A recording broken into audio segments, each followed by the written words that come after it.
everyone, it's Tuesday, August 11th, 2020, and you are listening to episode 3 of the MC Gamescast. We're off to a great start here.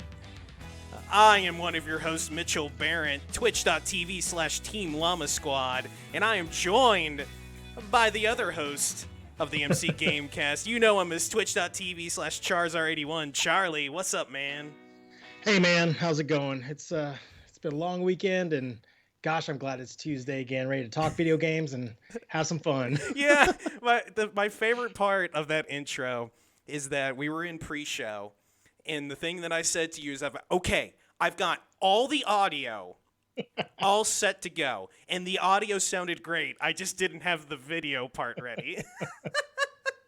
Yeah, that just not. Oh. So I could just been jumping around doing just like Oh, sure. the whamma jamma right now. You could have been doing anything. I could have taken my shirt off. No one would ever have known. We're not going to do that.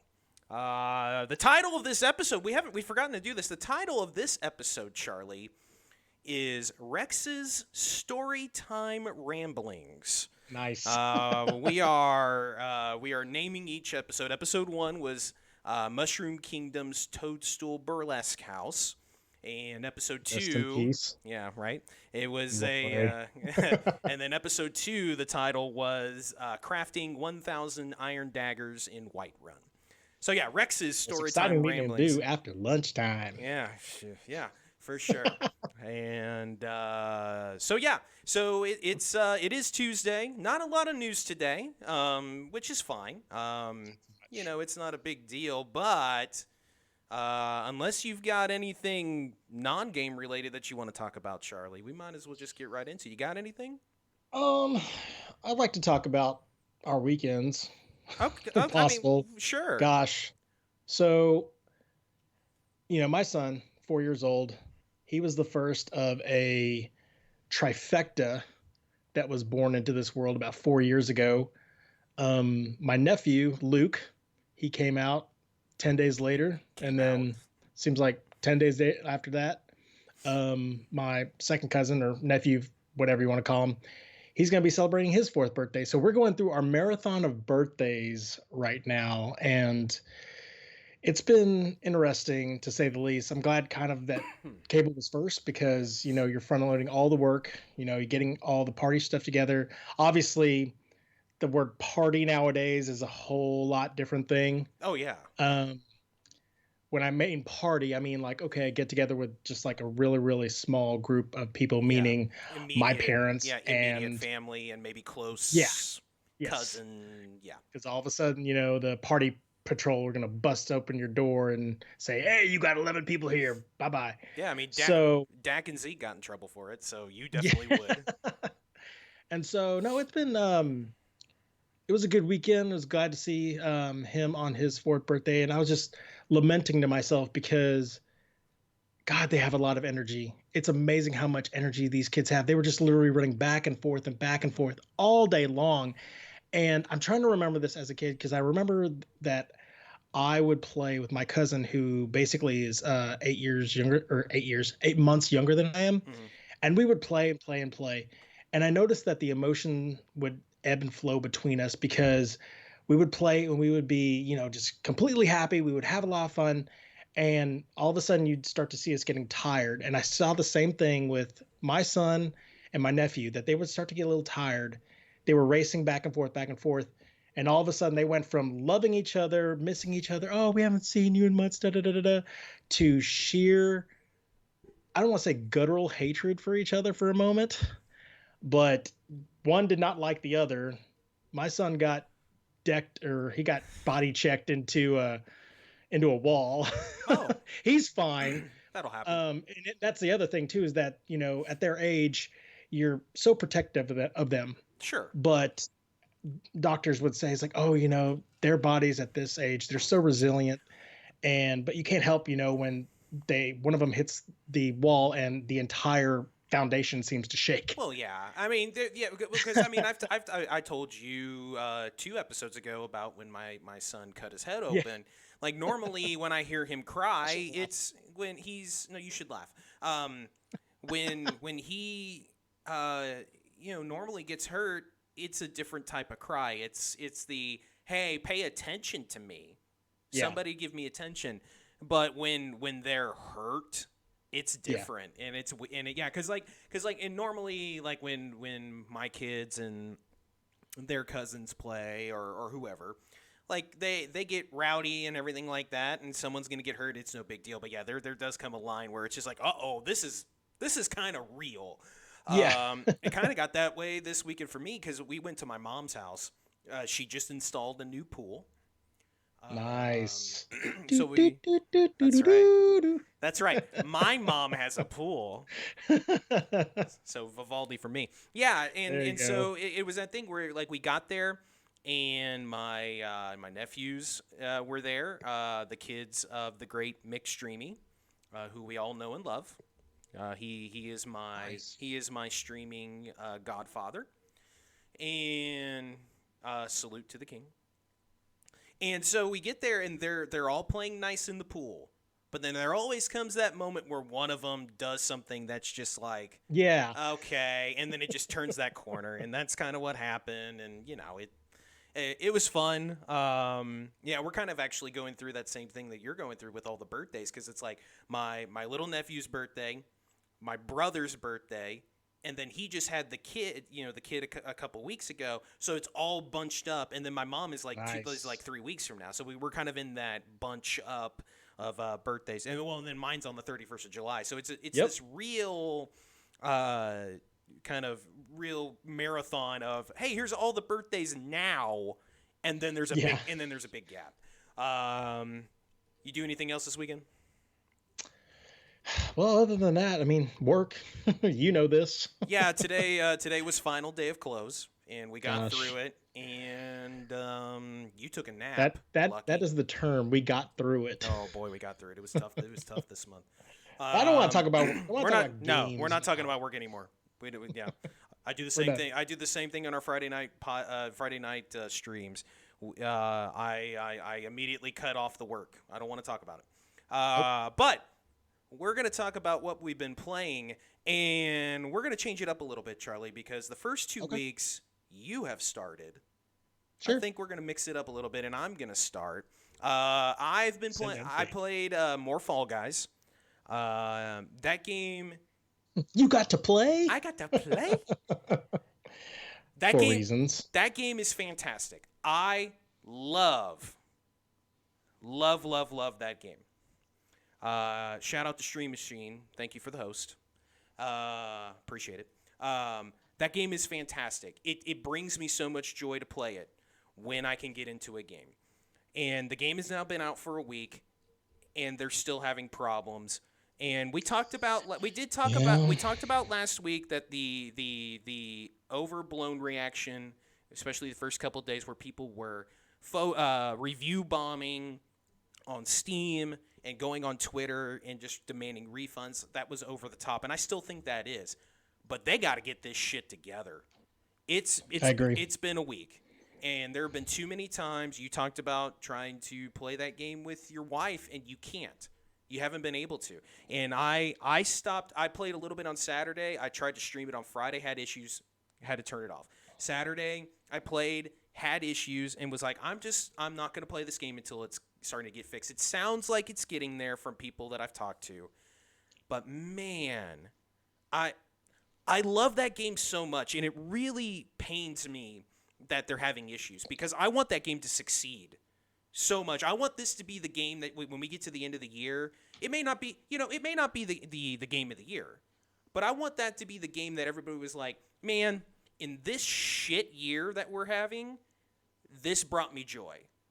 Kind of the same way that Animal Crossing did earlier this year. And man, it's got problems. Well, the game is so basic, and the room for it to grow is almost infinite with the amount of costumes you could put into it, the amount of maps that you could put into it, the amount of modes, a betting system. Come on, let's fix the main cog, which is the server issue right now. You just said, you mentioned. Are they? Josh, that's not true. Also, Smithy, thank you for the host. Appreciate you, pal. That'd be funny if they did. But yeah, the you talk about adding stuff every day. The store updates with stuff that new costumes and stuff. And they added today a new game to the rotation. So, and they said in their messaging that they're going to continue to do that. So they're supporting the shit out of this game. They just need to fucking fix it. It's Sure. it's I want to play that game so much. I want to play it all the time. That's all I want to play. But I haven't. So instead, I played more Call of Duty. Still having a great time with that. Plunder is great. So the Season 5 changes are neat. The train and the stadium are basically, if you want to go to get killed, that's where you go. It's Smithy actually makes a good point about Fall Guys. They should totally have a build your own course like for the races. I think that would be neat.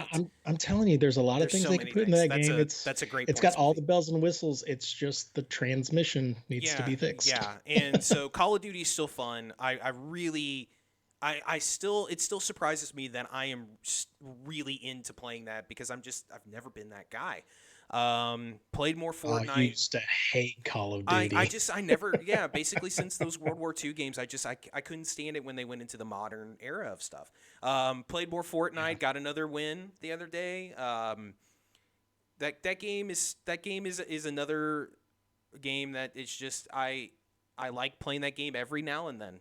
I don't need to play it every day like I used to. It's fun. I've gotten decently good at it. And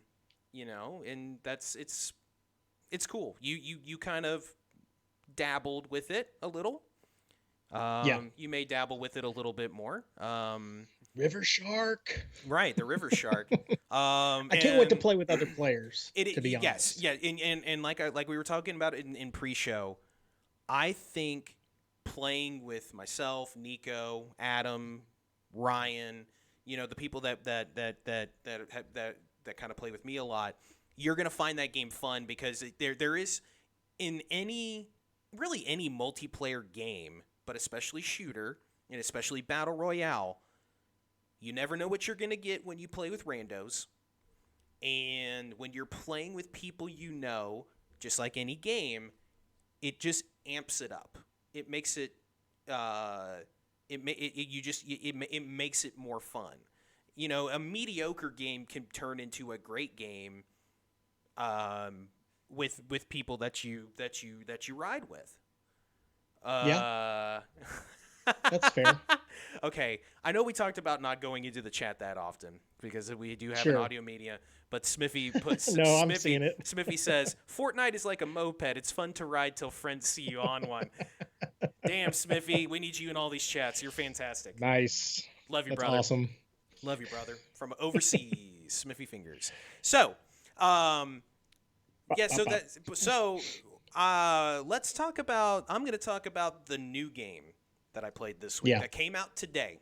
Speaking of battle royales, excuse me. Hyperscape, the Ubisoft entry into the battle royale world, released today on consoles and came out of closed beta on PC. It's on PC, Xbox One, PS4. Hyperscape it's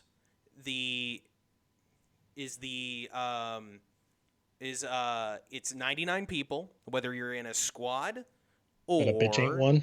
Yes, but a bitch ain't one. You can either do 3-person squad or you could do solo play. Mm-hmm. And you have the way that people have talked, including Thor on twitch.tv/Thor. He's a great follow. Yeah. He said that it's a combination of Realm Royale and Apex Legends. Now, Realm Royale in that you get skills that you can use. You can pick up skills like invisibility or healing or a gigantic jump. You can turn into a shielded ball and bounce around. And then you have your offensive ones, mines and things like that. So that's the Realm Royale side. But then the Apex side is that it's in the speed of the game. And I think it plays faster than Apex. I think this is the fastest playing battle royale game yet. And First of all, I am garbage at this game. Terrible. And I don't care. This game's fucking fun. And it's fast. It's vertical. Um, it's most battle royales it's all horizontal. There's not a lot of verticality. Sometimes you have helicopters or planes and stuff, but this one is all about jumping around and escaping, then jumping back and getting back into the fray. And it is ridiculous. Like it really is ridiculous. It's super fun. I want to play more of it. I'm going to play more of it. It's super fun. Is it like one of those? And like, I've only seen the little bits of it that you were playing when I woke up from my nap today. Is it like? Do you remember those original Halo maps that would have those um, vaulting elevators or whatever that you were pretty much playing on four different levels of each other? Um, yeah, I Because I'm get. trying to imagine what you're saying when you're saying vertical. So there are pods you can run over or jump on that are basically like jump pads, and you Yeah, can go that's what I'm yeah, you saying. can kind of go Elevators. way into the air. You have an ability that allows you to do a very large jump and actually smash down for damage on enemies, and it's just quick. You have to be on the Okay. ball. And the only thing that so far that I don't like, and maybe it's just, again, maybe this is just because I'm bad at it. I feel like most of the guns just don't have enough oomph to them. Like you shoot Okay. someone, like say you have an assault rifle or an SMG or just some sort of gun that shoots bullets. Excuse me.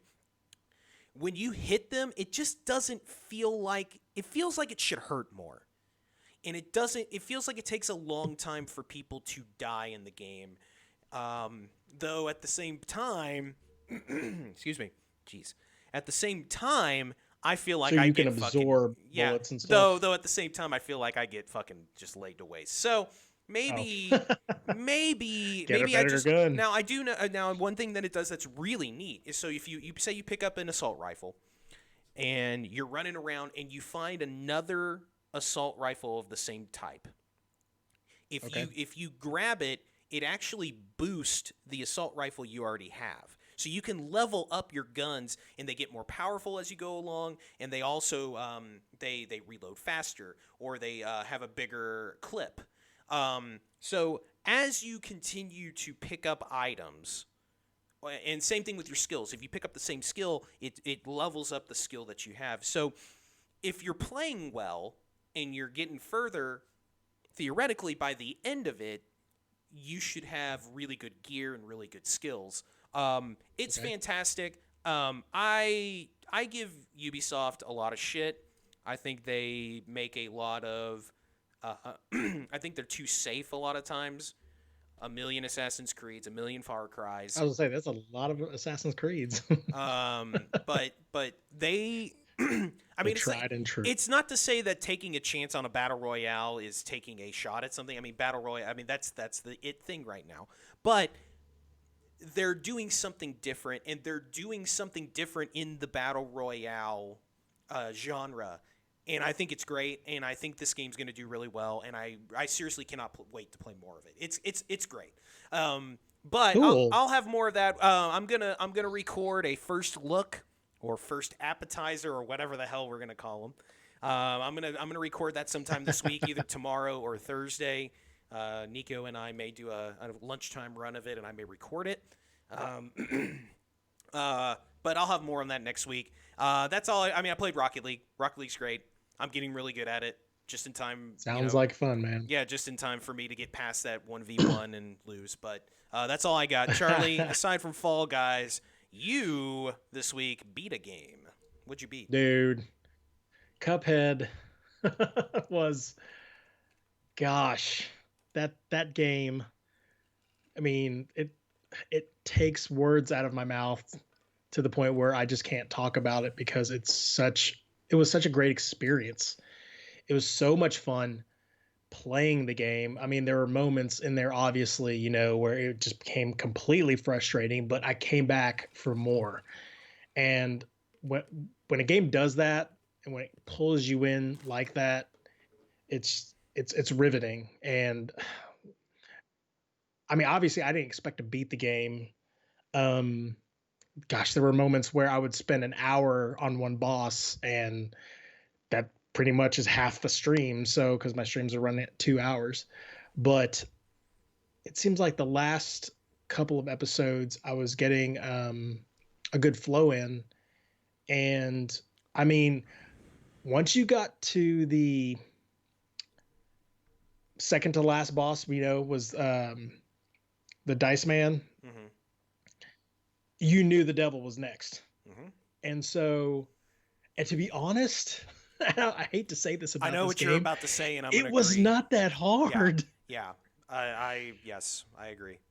I mean, Just that watching it. dragon from earlier gave me so many fits, and gosh, I think it was the robot, the junkyard bender, that I just, it was just throwing monkey wrenches into my whole plan just because there was everything on the screen. I was just trying to find my ways around it. But once I got to the end and figured out all the different modes, the different phases, the different attacks that he would throw at me, Yeah. it was a piece of cake. I mean, don't get me wrong, it was thrilling, to say the least, once I completed that game, because I can say now that I have completed Cuphead. Yeah. One of the hardest games out there. Yeah, and I think the you had the biggest trouble you had, because I watched almost the entire series. I saw you do the Thank whole you. thing. Oh, it's so good. So good. Twitch.tv/CharzR81. You should go watch the VODs. They're fantastic. So the thing that the ones that seemed to give you the most trouble, especially in that last bit, was the train. The train really gave you. Well, and he was the easiest. He in my opinion, he should have been. But those man, stupid pumpkins kept dropping those dumbass bricks. the pumpkins so the and thing the about ghost. that, oh my gosh, yeah, the pumpkins, seemed the like- ghosts. yeah, it seemed there like was a the- lot yeah. in there that, again, it was easier because of just the ability to maneuver around the boss fight. However, because I was on that conveyor belt that was, I guess, controllable to explain everything, it would shift me over to a different part of the screen, and I would pretty much just get hosed from there and there. So, that game is great. I hope they come out with a second one. So real quick, But- I want to mention this with Cuphead. First of all, congratulations. Thank you. That's a really cool achievement. I loved the Dice Man stuff. Yeah. I think that was so clever, the way they did that, almost like a craps The mini table. boss rush. The mini boss rush. Like I really liked it because what I thought it was going to be was, I thought it was going to be balls to the wall, boss rush. You better not fuck up. And it was, my and they weren't gosh. easy, but those, but it was simple in a way. I said it was. It was a lot there. It was. But it was one of those things where once you got the feel for each of those little mini bosses, you got it. But I thought that whole thing was super clever, and I'm glad this didn't happen to you. But every time you got close to it, I'm like, he's gonna hit that fucking start over thing again, and he's gonna quit playing Oh this my game. gosh. But so congratulations. That it really kind of makes me want to maybe give that game another shot. We'll see, but that was fantastic. So kudos to you. What else did you play? So other than Cuphead, obviously, I've been playing little games here and there. I played Fall Guys, or tried to, on several occasions. Again, server issues. I was talking with Mitch prior to the show, having a conversation with my wife, trying to load the game up, and literally got lost in the conversation before she noticed it and said, "Hey, why are you still falling?" And I would look at the screen, the guys are still falling there. So again, what little I did, played some Fall Guys. That game is great. As we were seeing in the chat, I hope for more support, more additions to it. The sky's the ceiling for that game. The ceiling is the roof. The what? The ceiling is the roof. as a great man Yeah, once said. that's right. The other game I'd played, well, I was playing a few other games. Still working my way through Oxenfree, just enjoying that world. Still working my way through Retro Bowl. That's just a fun game. You know, we're not going to have football, so might as well enjoy some type of football game. I was playing Mario Kart Go Yes. on my phone, Yes. and I don't know why. Just it was about a week ago where I needed a kart game. I don't know why. I don't know. There's no rhyme, no reason. Sometimes you need a It card game. just kind of hit me. And I know my brother had been mentioning Joe Sizzle on the chat. He was mentioning to me Shout about out. Super Mario Run. Yes. And I played that game a couple times. Boy, he's turned his little hub world into a bustling mecca. Yes. But I've got literally just like a mushroom house up. Anyway, Mario Kart Go, I found that and I was like, oh wow, I didn't realize that they had put a Mario Kart game on the phone. You know, like what a big surprise that Nintendo would have placated their successes of Mario Run and put Mario Kart Go in there as well. Yeah. Crossing fingers for Mario RPG. Hell yeah. That would be awesome. But so Mario Kart Go, that is a fun little game. Like there are so many modes, there are so many tracks to play with on that thing. You got several of your classic tracks from the SNES, the 64, and they've put their little twist on things. I don't know if you remember that track that had the train on it from the 64. It would just be this round Yeah. track, and it would be kind of overlapping where there were moments where you either had to wait for the train to pass or, you know, pull a gun in 60 seconds and try to beat the train to the crossing. Yeah. Anyways, they tweaked it just enough where instead of having just to cross it straight through, now you're diverted onto the tracks. So it becomes this game of chicken momentarily where you're trying to drive down the tracks and you have a train barreling right at you. Plus you have 8 other characters, you know, who are following along, you know, behind you usually. Right. Um, it's a great game to play casually if you just have like a moment's notice. It's also a great game to really, really get yourself sucked into for good hours at a time because there's various cups, there's various modes. It goes up to 200cc level once you start unlocking levels. Yeah. The one thing I kind of don't like about it so far is that I'm kind of limited on my characters. You start kind of just unlocking them. You get a daily unlock for an item or another car or a character. Each of the tracks has a feature where if you race a certain character on a certain track, they get boost points. And you level up your characters based upon how often you race them and such. There are what are those things called? Macro currencies or microtransactions? Yeah. Yeah. Macro currencies. I was gonna What the heck ask is you. that? I was gonna ask you how intrusive is the microtransaction stuff? It's honestly it's a menu that's off to the side if you want to purchase gems to make gameplay easier, you can, but to be honest, it's Okay, so let me ask you this it's then. not intrusive at all. It doesn't constantly bug you and berate you about, hey, you're about to race in this race. Do you want to buy this to give yourself a mushroom? It doesn't do that at all, which is kind of nice. Are you racing against other humans, or are you just as a computer? I'm racing against other people. Okay, I don't know if I like I don't know if I like that pay to win thing if you're facing other people, but whatever. Yeah, I haven't come across any issues like that yet where like there's an obvious player who's, but I think what it does is that it does a good job of stacking you with racers who are at your similar level. Okay. All right, so if you're one of those like types who are like, okay, you're on level 1 and you just want to like pay all the money to like up your guy up, you're going to level up past that. So you're not going to be matched with those people who are not who choose to play for free. Yeah, which is kind of a nice feature.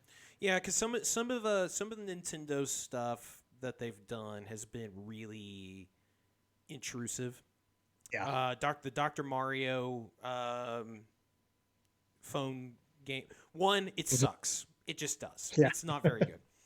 But also the pay to play stuff, the microtransactions that aren't good. So, I mean, yeah, if it doesn't feel like that, it makes it feel too pay to win, and it doesn't really get in the way of things. Then I guess that's okay. Yeah. And I mean, Do again, it's a they menu that's there. I'm do they sorry. have? I was gonna say, do they have a mode like? Do they have a thing with like Super Mario Run where you can just pay $10 and it's just all unlocked? It was $5, so I kind of paid it like up Hmm. front, Okay. but Huh. everything is kind of unlocked already as it is. I mean, you have to unlock things as you race, Right. and I guess there are timed events because I noticed today I was just doing one of the circuits, and I noticed a little time moniker at the top, and it was saying that it was counting down to to zero, which ends tonight. So I'm interested to see. I haven't been playing it that long, but I'm interested to see how much they shuffle the cups Okay. up Yeah. after that timer runs down to zero. Mm-hmm. So, Yeah, and because the I controls are kind of interesting. I'm sorry, I didn't mean yours. no, go I ahead. did want to get this. I didn't really talk too much about the controls. It's not too much like Mario Run, but you kind of control the steering more than you control the Acceleration. acceleration Yeah. because you're kind of already like peaking or you're already at top speed. And but there is a way that you do control your power slides, Oh, which okay. obviously if you do it correctly Yeah. gives you a boost of speed Got and such. So, got to do the power slides. but no, I mean the game is it's an iOS game. It's fun. Yeah, I'm It's hitting. fun in small chunks. Yeah, I don't know I've been if so hit and miss with Nintendo's phone stuff. Like yeah. I got really into Pokemon Go for a while. Um, I'm not necessarily saying that that makes it a good game, but I did play it a while. Sure. I thought Mario Run was fine, Yeah. but I like fully controlling my Mario games, so I kind of got Yeah. over it. As do I. Um, Animal I mean, I don't have a Crossing, Switch, so yeah, the Animal that's the other Crossing, thing too, is that I really want a flavor of like going back to a sure, Mario game, and this is about as close as I'm going to get to it until I get one yeah, or turn my Wii U back on. yeah. Good luck with that. But like the Animal Crossing iOS game sucks. I hated it. I deleted it 2 days in. I just didn't like it. But yeah, they've been hit and miss. But that's Yeah. good. That's good. You're enjoying that. Yeah. Anything else, Charlie? That's all I've played. All That right. that pretty much fills my docket. Yeah, and that's all for me. So with that, why don't we get into the news?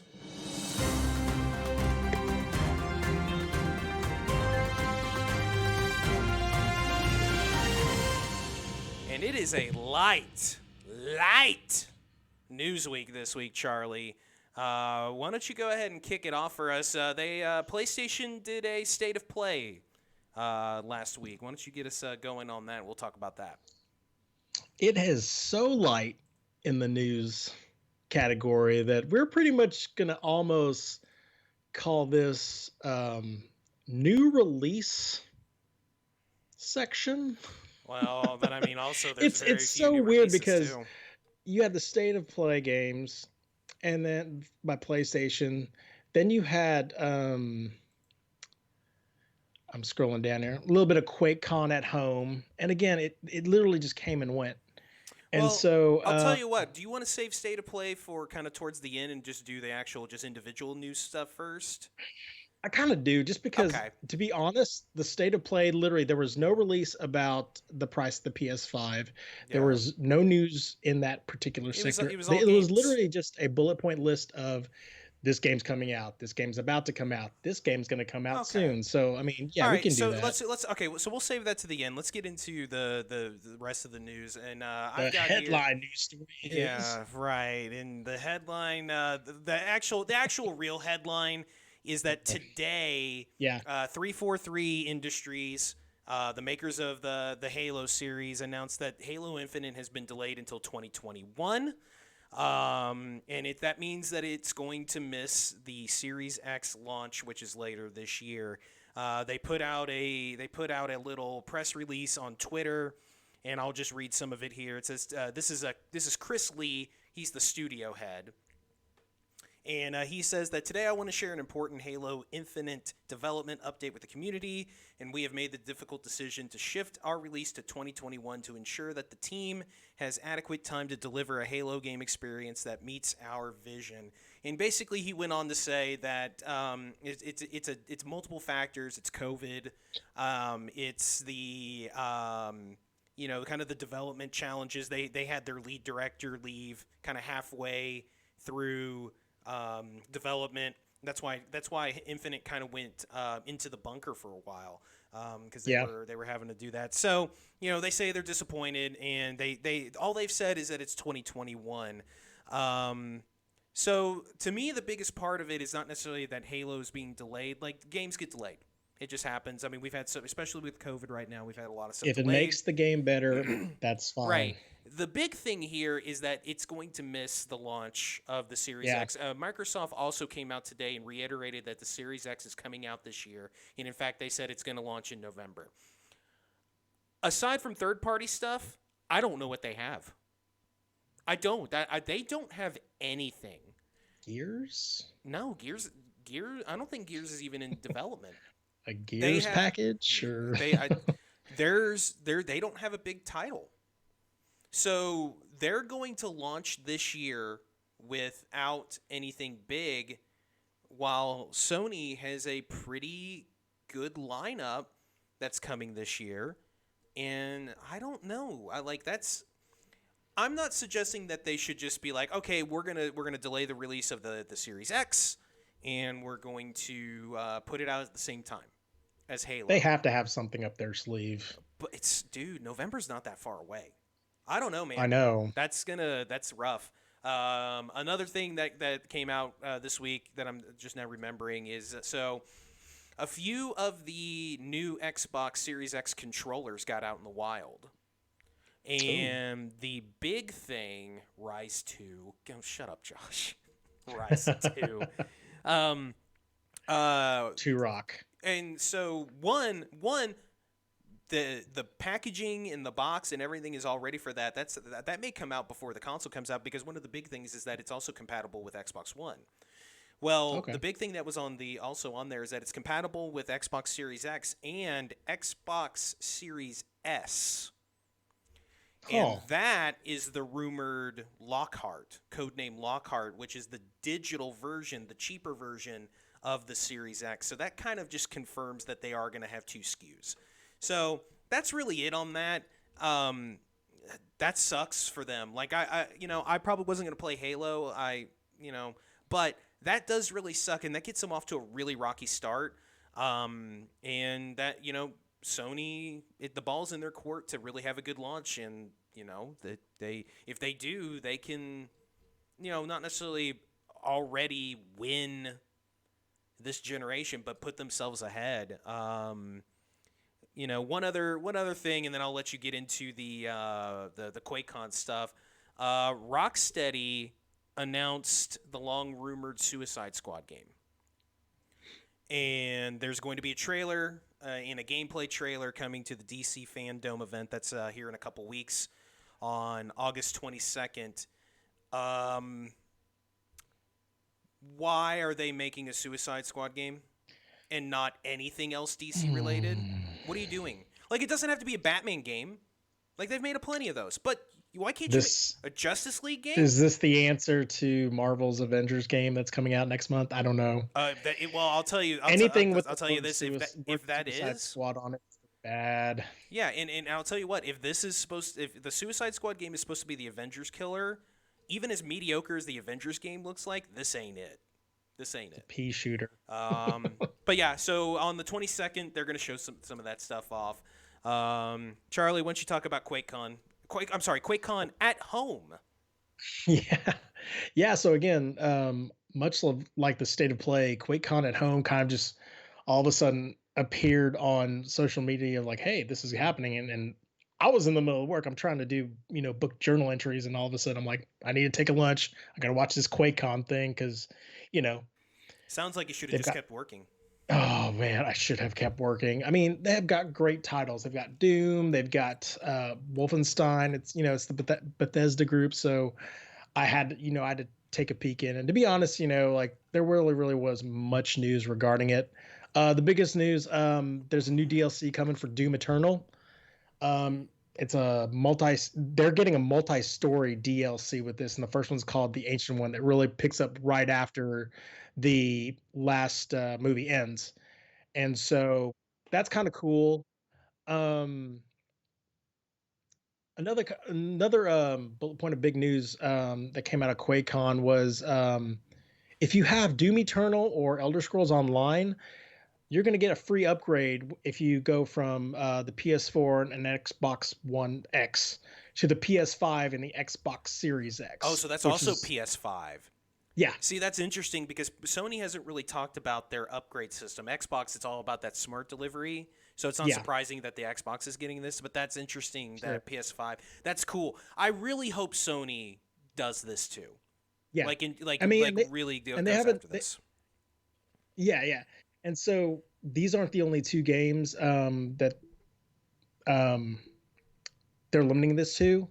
They're thinking, obviously Skyrim, the original Doom, Wolfenstein, more titles are expected to be announced when it comes to free upgrades to the next gen systems coming up. Right. Um, Another item that came up from QuakeCon was the game Deathloop, which Yes. makers of Dishonored, it looks It looks cool. so awesome. It looks Like this is very the game cool. that I'm like, can we just play that now? Yeah, that looks real neat. Very Groundhog Day esque. I love that idea where you die and like, oh, let's return you right to that point right before you die, and see if you can work your way around it. That's Yeah. just my That sounds observation of really it. neat. Looks very It's Bioshock and it's Infinite, got a cool style, man. Such a cool dude. style. First person shooter with telekinetic and teleport powers. That's right up my avenue. So Yeah. Deathloop, yeah. So PS5. So I was kind of confused because I did a little research, and there's some most of the outlets are saying that it's a PS5 exclusive with PC, but then I've seen some graphics saying that it's also an Xbox That yeah, type as yeah. well.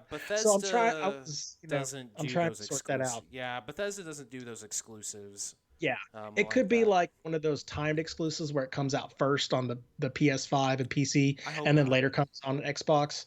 I Who hope not. We knows? talked about that last week. I don't like that kind of stuff. Yeah, no, it's dumb. Why make half of your fan base wait, a couple of or weeks or Also, it months feels like just less because money for version them. get- Yeah, exactly. Like I can understand So Fall Guys doing it because they're unknown, but yeah, you're talking about yeah, yeah, everybody knows what Dishonored is, whether you like it or yes, not. So yes. And speaking of Dishonored, so they've got the Arcane 20th Anniversary Collection available right now on various stores. It's got the Dishonored trilogy. Also has Prey. Um, cool. the Pray. different yeah, dude, that was a really cool trailer, and I never really got to play that game. I know there were mixed reviews about it, It's not but that good. I know I Some mean, people swear it by it. looks yeah, yeah. I mean, it looks Just to like me. I was just like, Dishonored. People swear by oh, Dishonored. That's not like I liked it okay that first one, but I just never really got into it. But there are people that are just there are Dishonored stands. yeah. It's unbelievable to use a hip term. If there's a Stands. series that I really wish that I liked that combined with a genre of game that I just cannot mesh with, and that happens to be first person melee games, Skyrim. Um, Dishonored is probably near the top of my list in series of God, I wish I loved Yeah. first person melee games because that And just looks like a stealth, really, first really person stealth. cool, yeah, stealth. It just looks like a really cool series that I'm, missed out on just It does differences. interesting things, but I just never could Yeah. quite get. Adam loves it. Adam loves Yeah. Dishonored. So yeah, like Um, on Xbox Store and Steam, it's 75% off oh right wow. now. The sale ends tonight. I know that the sale is going to be continuing on the PlayStation Store. It may not be as awesome as a 75% off would be. 75% off, that seems like a large amount, but when you look at it, you're getting a whole bunch of games Yeah. also. So I was looking at the price tag for some of these. You're still getting like, this huge bundle for about $70, but again, it's 75% off. So Yeah. there's a tons of more games on there. Yeah. And that was Well, we got one more story here before yeah, we get into the state of play. And that yeah, that story was QuakeCon. is that was Quake. Yeah. Wow. QuakeCon. Have you ever been to QuakeCon? No, we were talked about Yeah, going, I I've been swear, one every time. year. I the I've one been to year. BlizzCon. I've never been to Uh, QuakeCon. yeah, the year that I went was the year that they were really showing off Doom 3. You remember Doom 3? Yeah. And they had Underrated this game. they had this chamber you could go in to watch the trailer that had surround sound and it moved and vibrated. It was Sweet. badass. And let me tell you something, I have never seen more balls in my life. The drink. The drink balls. Remember the drink Oh. balls? I thought you'd like that. So the last story of the week, just to show you spot. just to show you how little news there is this week. Dr. Disrespect is back. After a 6-week hiatus after his banning from Twitch, Dr. Disrespect is back and he's on YouTube now.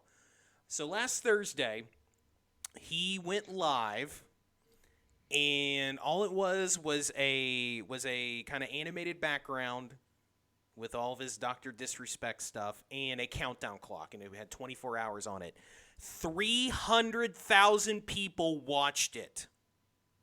Watch the countdown clock? Watch the countdown clock. That was its peak. Oh my gosh. So the next day, Friday, one day he actually made his debut and actually went live, and it peaked at 525,000 people, including this guy. I watched because wow. I wanted to watch. I wanted to see. I don't like I don't like his bit, but I wanted to watch. In the streaming community, it was a big event. I mean, what is his bit? So he is 6'4", really cut. You're wrong, Josh. It's not hilarious. And he's an asshole. Okay. And he's real egotistical. He's really fucking good at video games. He's really good. Like, I can't knock him there. I think his bit is tired. The one thing that I will say about him, and Josh, I will say this after watching his stream, because I watched a lot of it on Friday. I kind of made a little turn on him. I don't think he's as bad as I thought, because he was really... Oh, you con-aired yourself. Not really. Nobody really talked me into it. I mean, I kind of talked myself into it, but he was real gracious. He got a fuck ton of money on Friday. People were donating $500, $1,000 at a time, subscribing like crazy to his channel. I mean, he was making money. He did talk about, he talked about what happened with Twitch. He says he still doesn't know why they banned him. Nobody knows that yet. Huh. Nobody can figure it out. But he's back, and 525,000 people. And you and I get happy if we have 5 people in our stream. Hey, man. We all start somewhere. Yeah. Takes one brick to build up Rome, buddy. So on June 26th, Dr. Disrespect, his real name is Herschel Beam. He was all of a sudden out of nowhere perma-banned from Twitch. Nobody could figure out why. A lot of people speculated it was sexual assault stuff, but nothing has come from that. Nobody has figured it out, so nobody really knows. He did get banned last year after E3, after he went into an E3 bathroom and filmed inside of it, which, whatever. Why? Why? So his bit, another part of his bit is that he has a mustache. It's a real mustache, but he has this fake ass mullet, black mullet on his head, and he wears body armor, and look, people love his bit. I'm gonna wear body armor on our next. You should. Yeah. Gamescast. So look, he's super popular. And he didn't miss a beat on YouTube, and he had hundreds of thousands of people watching. People were happy to have him back. Well, that's good. So good for him. I really hope that he really doesn't know why he got banned, and it isn't something shitty. Yeah. because that would be real bad if that ever got out. So that's really it on that. And so, Charlie, let's go ahead and get to Yeah. the state of play. You That watch. was the news. Yeah, that was the news. Uh, Let's get to that state of play. You watched the whole thing. I watched it later. So why don't you get into? I mean, this is kind of in order of how it was presented. So why don't you go ahead and get us yep. started? What did we see? Yeah, I mean, I'm almost gonna go through it. Sorry, blah, God, where's my voice today? I'm almost gonna go through it almost as if it's like a bullet point list because that's pretty much how the state of play was delivered. First things first, Crash Bandicoot 4. It's about time. That's actually the tagline for it. It's a good title. That I think game that's a good is the title. first new game in over a decade. Bleh, decade. Wow. You're doing great. October 2nd, 2020. I'm really, really excited about this. Played very little Crash Bandicoot, period. But when this featurette came up, oh my gosh, I was like, okay, I probably should have played a lot more Crash Bandicoot. I know people who swear by this series are going to really, really enjoy this game. Yeah, It looks really, really crisp, really, really good. I never liked Crash Bandicoot. I don't know. I liked Crash, like the character, and I liked how it looked. It looked cool. It was very, very colorful. I did not like the way that it played. This Well, it was looks really, really cool. Like the new type of platforming, the 3-dimensional platforming, and how it sure. delivered it. Right, You know, and like I said, the look was really cool, and I Mhm. thought it did some cool things. I don't know. It's to me, I just never could get into it. I thought while the controls were fine, Yeah, there were some aspects of the 3D stuff that just didn't play well, and I just never really got into it. But I will say this looks badass. yeah. What It they're doing looks with this game, and one thing that Crash has always done well is their alternate path stuff and their like time trial stuff. What they're doing with this, with the alternate reality stuff and the different graphical changes they do to each of the levels, it looks badass. yeah. It really, really showcases the PS4 engine, and I can't wait to see what it looks like on the PS5. Yeah, So yeah, it looks so good. yeah, so Crash Bandicoot 4 was first.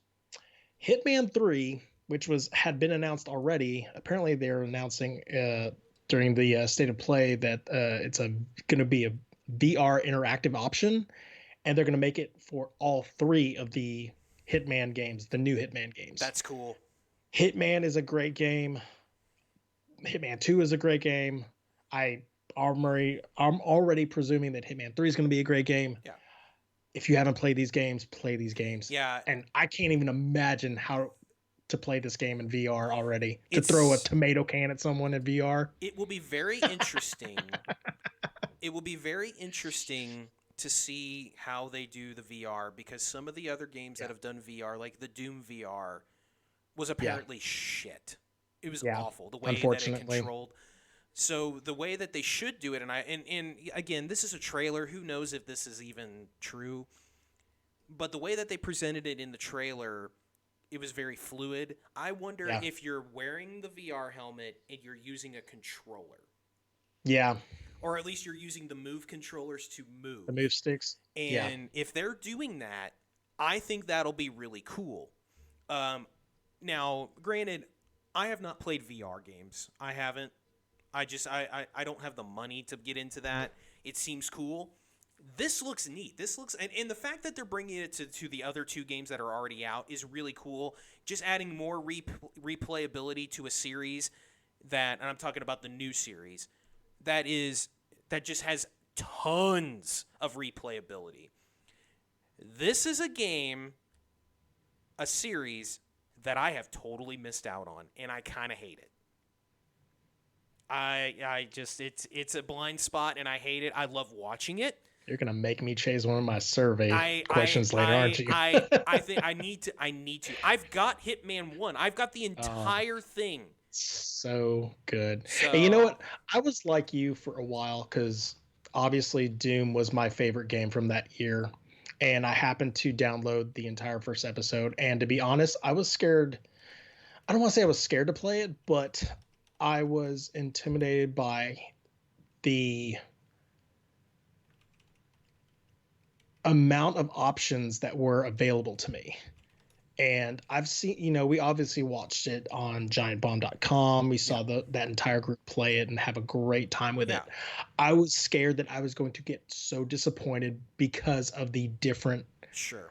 setting that I was playing it in. I Yeah. wasn't playing it with a group of people who were, hey, try this, hey, do that, hey, take that tomato soup can and throw it at that guy, and or hey, impale that guy with an axe, while everyone's laughing, and having a great time and stuff like that. I was playing it by myself, in a room alone, and there was no ambient noise or laughter around me. Yeah. However, that being said, once I kind of got into the groove of it, oh my gosh, I had to change my mind to what my favorite game of that year was, and it Yeah. had become Hitman. Yeah. Yeah. Hitman's great. Um, All right. What's up? What else? What Not else to was linger there? too long on that, yeah. So the next item, I could not believe they're coming out with this because it has been since 2008 when the original one came out, was the Braid Anniversary Edition. Mm-hmm.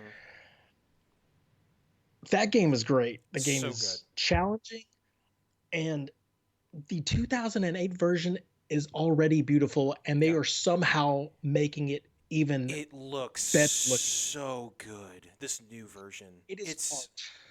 and look, And just don't I know how think that's possible. Braid was from a time we talked about this a little bit last week. When Microsoft was doing their Summer of Arcade. This was another one of those Summer of Arcade games. It was this is also from the people that ended up making Bastion as well, Yep. which is a fantastic game too. That Maybe game's great. it may be better than Braid, and Braid is incredible. Yeah. But it was back in a time where indie developers were finally starting to get their due, because indie games used to be all about PC. Yeah. That's where you played indie games. And if you weren't a PC person, which I was definitely not back then, not really one now, but definitely back then, you just never played these games. But they started coming to these consoles and the Summer of Arcade stuff with Xbox. Again, it's another reason why Microsoft did so good in the 360 era and PlayStation 3 was left in the dust, because PlayStation Sony back then was not an indie place. It just No, wasn't. they were all about They the got it. AAA They game. got it together for PS4. Yeah. They absolutely did. But Braid was one of those first where you really started hearing games as art. Yeah. This game is literally a game of art, Yeah. and it's fantastic. It plays great. It's got a great mechanic with the rewind feature, and it looks spectacular. This anniversary edition. I'm excited about this. Yeah. I'm you don't we don't need reasons to play great games like this, but this is a reason, and I can't wait. And speaking of games that come from that era, we've got a sequel to one of those from that era, Charlie. Yes. Spelunky 2. Oh my god. So I've never played Spelunky 1. Oh, you got to. Oh, it's so good. It looks great. And again, I guess I was intimidated by the roguelikes were coming out of the woodwork back then. Rogue Legacy was the game that I kind of put my foot in the dirt for, and that was the game that I Same. played. It was same. Once Spelunky had come out, I enjoyed watching other people playing it, but it was at that time where I was like, okay, I was moving on from that. Mm-hmm. This game almost makes me want to just go ahead and buy Spelunky 1 right now. Yeah. And start grooming up for Spelunky 2, Yeah. which is coming out on September 15th. Oh, it's so close. 1 month. Yeah. They're adding online multiplayer. Apparently, they're adding co-op. That looks bananas. The world is a lot more enriched. Yeah. Just some of the stuff that I was watching and some of the reactionary videos that I were watching other people watch this featurette, they were going completely bananas over it. Right. And I'm sitting there going, oh, did I miss something? Like, I yeah, need to go you back did. and Well, retrace my steps on this. Spelunky is one of those games that it's not. I mean, it's not as popular as Call of Duty. It's not as popular as Assassin's Creed. It's Mario, all of that, Gears of War, blah blah blah. But you talk about games that have the most hardcore of fans, like this little group Yeah. of just this is their favorite game of all time, and you listen to them talk about why it is, and you believe them because they're Yeah. that passionate about it. And so they put Spelunky on PS4 one of the months for PlayStation Plus way back in the day. And I downloaded it because I had too watched it. I had watched Patrick Klepek play it, and some of the others. Will Smith, not that Will Smith, and I get it. Like I'm not as hardcore as those people, but I understand it. It's very simple to Hmm. play, but it's hard as fuck. Yeah. The simplicity is it's incredible. Something so simple can be so ridiculously hard, and the secrets and and the fact that they're adding the multiplayer stuff, the online stuff, especially the co-op, sounds awesome. And I am already thinking, hey Charlie, guess what we may do in September? I know, and I think I'm in that place right now. Is just the recency of Cuphead, where I want to play another game where it's simple, yet it challenges me, Right, and I think and I think the reason why this this one sounds like the game. yeah, and I think the reason why this one captures me more than Cuphead does is that it's not bullet hell like Cuphead can be. Sure. Oh, Um, that's a perfect name for that. and yes, Ryan, that is Wrex. The Yeah. the when you die in Spelunky, it's your fucking fault. You do it to yourself. It's not Cuphead. Oh, most of the time it's your fault, but there's a lot of times where it seems unfair. There's nothing unfair about Spelunky. When you die in there, it's because you messed something up. And and when Spelunky came out, Spelunky was kind of in that same era as Braid. It was kind of that 2008 2009, I believe. Um, the very twitchy platformer, 2D platformer. I don't want to say it went away. It had gone away, but it wasn't big. Shadow Complex kind of brought it back a little bit. Fucking Shadow Complex. I could talk an hour. I could talk 2 hours. Shadow Complex. Shadow Complex, Rayman Legends kind of came back. Yeah, Rayman. Yeah, the 2D Rayman, Yeah. and in the, but it's the twitchy, very on the nose. You have to be on your Sure. game. You cannot relax in Spelunky. If Yeah. you relax, you're dead.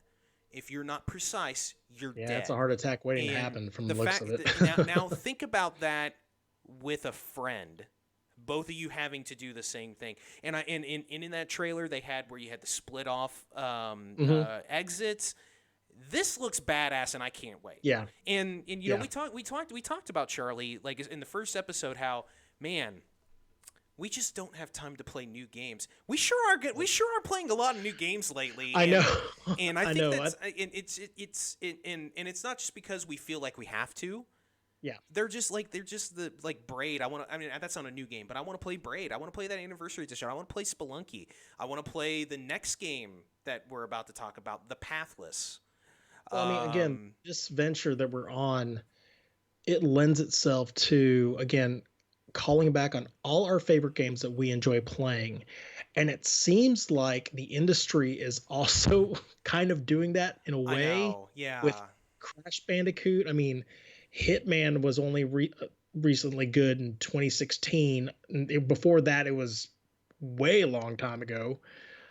Doom, come on right. now. Well, And and so I the think fact that we're playing, we are going to play some newer games. We're going to play more of our favorites, which are more likely going to be older games. But yeah, man, Well, I'm and I liking and, where well, this I is think going. I think the thing that I really like is that and it's not just sequels. This is we're seeing a lot of this Yeah, in new stuff too. The indie scene is really hot right now, and I love yeah, it because I love indie games. I love them. One because they're always cheaper, but also sure, you get so many new ideas out of that stuff. Call of Duty's not doing anything new. Halo's not doing sure. anything new. God of War really isn't doing anything new. All of the stuff that we love, those big tentpole games, they don't do anything new. We just like them because we like those type of games. Yeah, But we're seeing these new indie experience is, again, the Pathless, which we'll go ahead and move on to that. The Pathless. Yeah. This is PS4 and going to be PS5. I'm glad it's PS4. Because I'm not getting a PS5 or an Xbox this year. But the Pathless, this looks like it's I think you put this in the notes. I think you said this perfectly. It's an open world kind of mythic adventure. Correct. And it looks like a lot of it's based on rhythm, and Yeah. it's not about precise shooting mechanics. It's not about, oh, I got to aim down sights and I better hit this shot. No, it's about exploring. Yeah. And the thing that really struck me about it and why I'm super excited, you know what this game looks like to me? It looks like Breath of the Wild.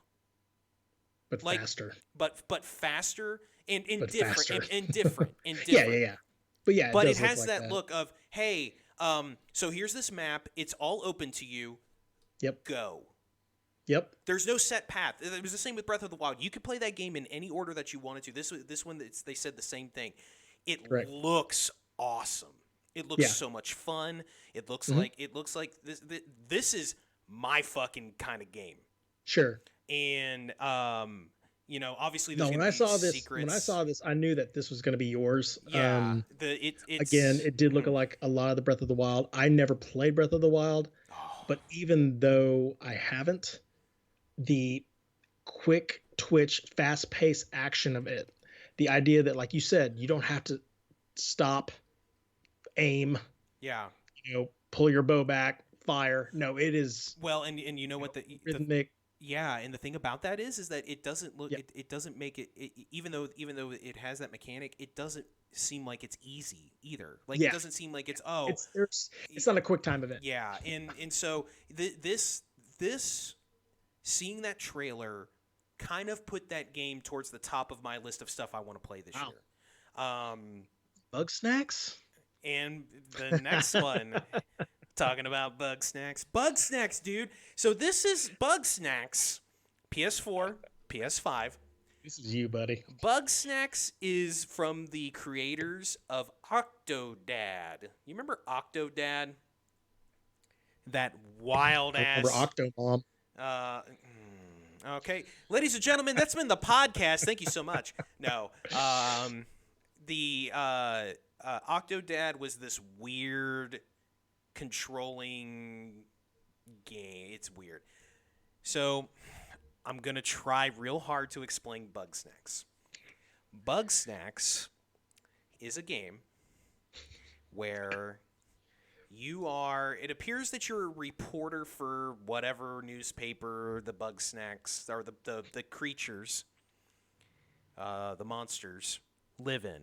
And apparently the world is unhappy and it's going to shit. And you're trying to find this story, and it turns out the reason why is because all the Bug Snacks are going away. And Bug Snacks are basically sentient food. This game looks fucking weird, and I am all for it. It looks so stupid, and I cannot wait to play this. You should go listen to the Bug Snacks theme song. It's incredible. Yeah, it's one of the best songs. Really cool. It's the best video game song of the year. Go watch the trailer. That's all I could say. Go watch the trailer. It looks so silly, and I really hope that game is $40 or less. It looks like it should be. It's on PS5, so we'll see. Yeah, and I don't know. They didn't say anything PS4. about it. Is PS4? It is PS4 as well. And that's later this year, holiday 2022. And I'll say it one more time before we move on to what you probably are interested. That's what I said, 2020. I'm just going to say it again, talking about Bug Snacks. Charlie, you talk about the next thing, because you found this quite interesting. Well, it's another VR game. Nothing says VR like a Star Wars game, and nothing says VR Star Wars like Vader Immortal. That one is coming out this month. It's literally coming out on August 25th. Yep. It looks cool, you get to be a Jedi, again. Yeah. What else are you going to do with VR with Star Wars? It should definitely have a better showing than Star Wars Connect Well, anything would. That. What? But It what about looks the dancing? it looks really good. I mean, the graphics and the CG looks really good. I hope the gameplay is really really well. Again, with VR games, you just never know. Yeah, The fun. I know the last. Sorry, I know the last Star Wars You're good. VR experience was bad. Yeah, So yeah, hopefully this one will be good. It looks neat. It looks really cool. yeah, Hopefully yeah. it's cool. Hopefully it gives people the VR Star Wars stuff they want. Yes. Who Make the knows? Star Warsites happy. Yes. Well, the final game that they showcased a a significant amount of time for was a game called Godfall. Comes out in holiday 2020. Again, it's a melee focus epic. So they profess themselves to be a looter slasher game. Um, I spoke with Mitch about this a little bit That's me. last week. Yes, this man right here.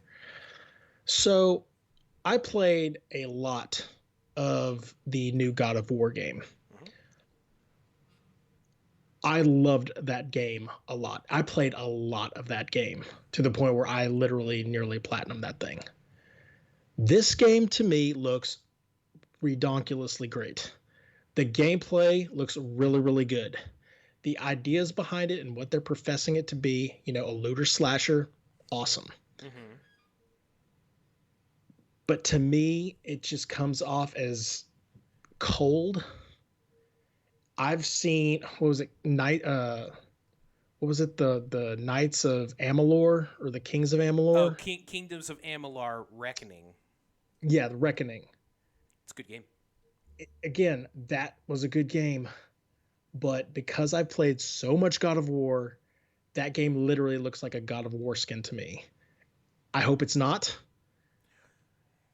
It Yeah, yeah, looks it does. It does. crazy. And maybe the reason why I thought it looked cool is because I haven't played God of War, and maybe I'm just not tired of that, or so into God of War Yeah. that because you brought up Kingdoms of Amalur. That's what that game looks like to me. Is that Yeah. and Kingdoms of Amalur was kind of in that same vein. Which, by the way, they actually put out a remaster of that this year that I kind of want to play. Oh wow. Kingdoms of Amalur is a fantastic game. Now it's got a fuck up development history. You remember what that was about, right? Oh yeah. That's the Kirk Schilling. Kurt Schilling, yep. Yeah, that whole thing. I guess some company wanted an auction and they put it out as a remaster. It's a fantastic game. So this is what Yeah. that looks like. I can understand what you're saying though. Sure. It does look like I don't want to say a blatant ripoff because it's not. No, and I'm not, and I'm trying not to say And that. and I guess the term would be a nice homage, but Yeah. Like also they're doing things in this game that they did in God of War, and they're doing it from a slightly askewed angle sure, where, you know, God of War obviously is a slasher game. It's a melee game. You're getting really intimate with all the kills. They're making this a looter game, you know? yeah, We'll see. yeah. I look, I'm all about the storyline of God of War 2. yeah, And so when they showcased this game, it was more about the actual gameplay. yeah, It was more about what it does that makes it so special. I want to see what kind of lore it has, and then sure, maybe yeah, I will be a lot more excited yeah, about and it, and, about a and game like I'm this. interested to see more. Yeah, it's That got time. It's got style, plenty of time yeah, to and that style of game, build. like I like those styles of games, but it's not my top genre. It may not even be in my top three genres, which might be the reason why I hadn't gotten to Sure. God of War itself. But it looks interesting. Some of the things they talked about, and I'm all for loot based anythings, shooters, adventure games, whatever. So that's interesting. And I believe that's it for that state That of is it. play. It was interesting. I can't wait to see more of a lot of these games. It was short and sweet. Yeah, yeah. I was afraid it was going to be that Xbox length again, and that was kind of telling you it's like maybe I should just hit the highlights, and then I started watching. It's like, oh, this isn't very long. But now that we are done with the news, that news segment went longer than I thought it would, considering how Yeah. crappy the news was. But it's time for the topic of the week, and it is the third and final part of our Games of Our Lives survey. 6 questions today, which will round us up to 18 total. Let's recap last week. We're not going to recap the whole thing. You can watch episode 1 to get that. So the categories from last week, we had the game that surprised us. Charlie, it was Metal Gear Solid. For me, it was Stardew Valley. The game that made you fall in love with games. For Charlie, it was Super Mario World. And for me, Mega Man 2. The game that we could play over and over again, Charlie, speaking of Hitman. And then for me was good. Super Mario World. The game that you wish that you weren't so wussy about playing, Charlie, was Outlast, and me, any horror game. The game that we've played the most, Charlie, NCAA football, specifically the 2004 version, and for me it was the Tiger Woods golf series, and the game that we regret never playing, Half-Life for Charlie, and for me, speaking of God of War. So, we're to the final group, and this is the big ones here.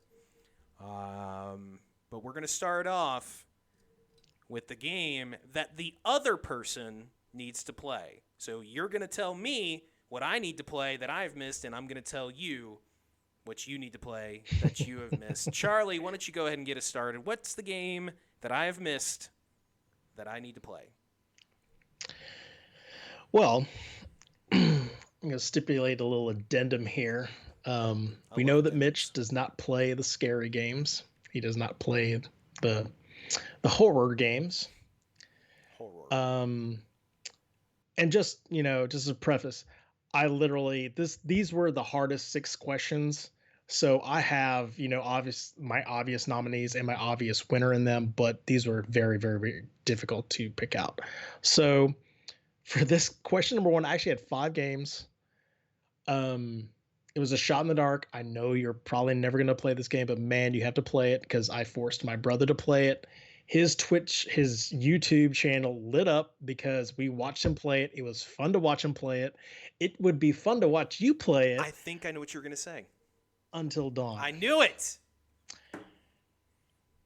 Go ahead. I didn't know that game came out of nowhere. And the fact that, it was so successful as it was, they had a star-studded teenage / young adult cast that you're like, okay, what is this thing? It is your standard slasher mystery movie or that you would watch, late at night, turned video game, turned, pick your own adventure, quick time events in it.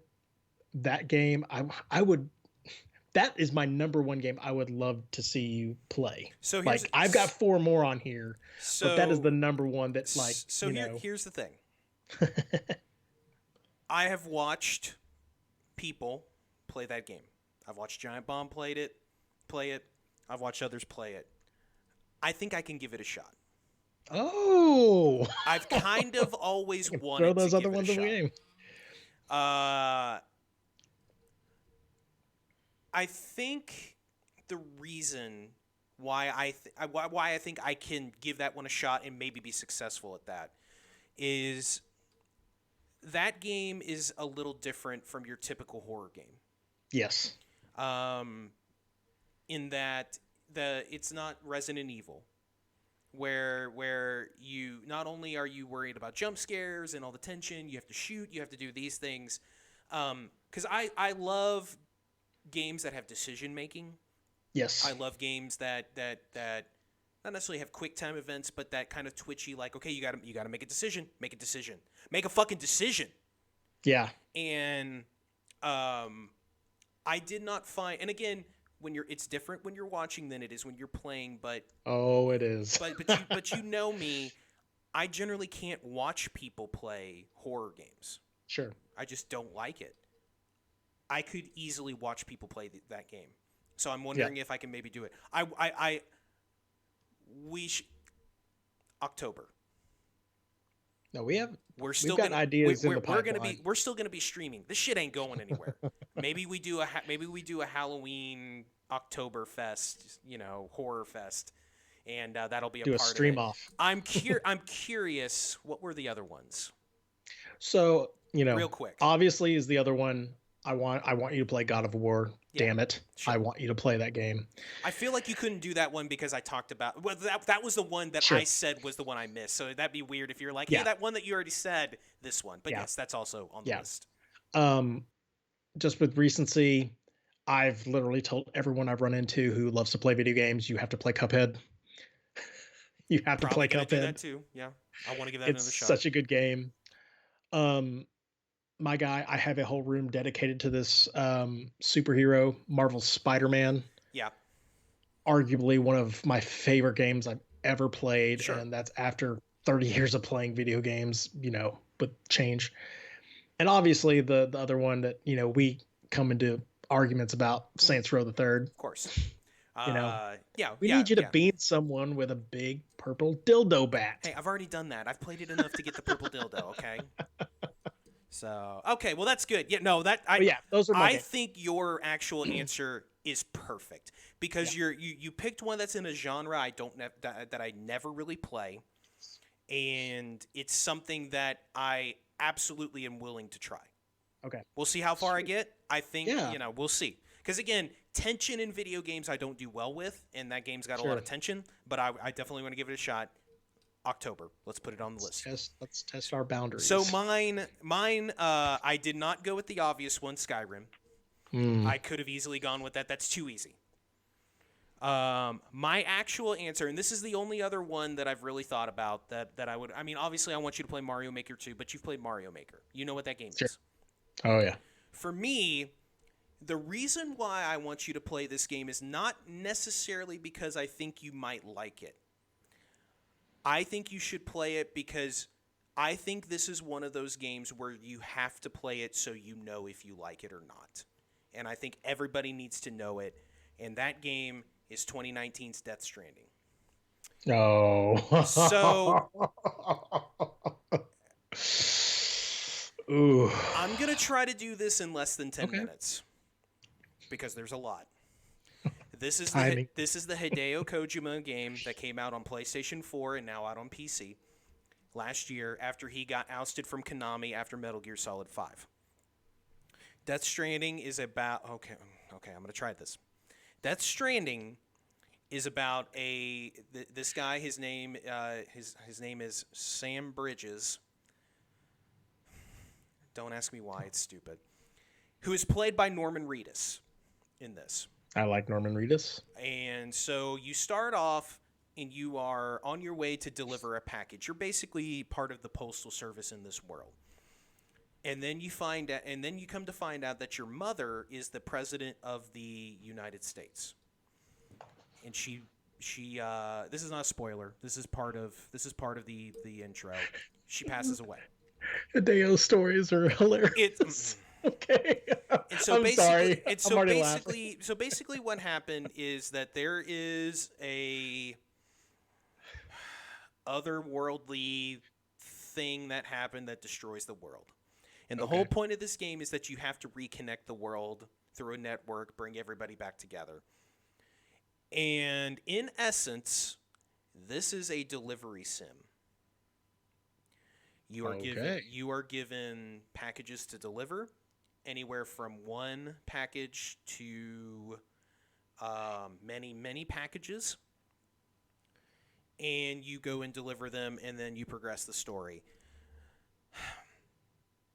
The story, as it presents itself early, is coherent and is actually really good.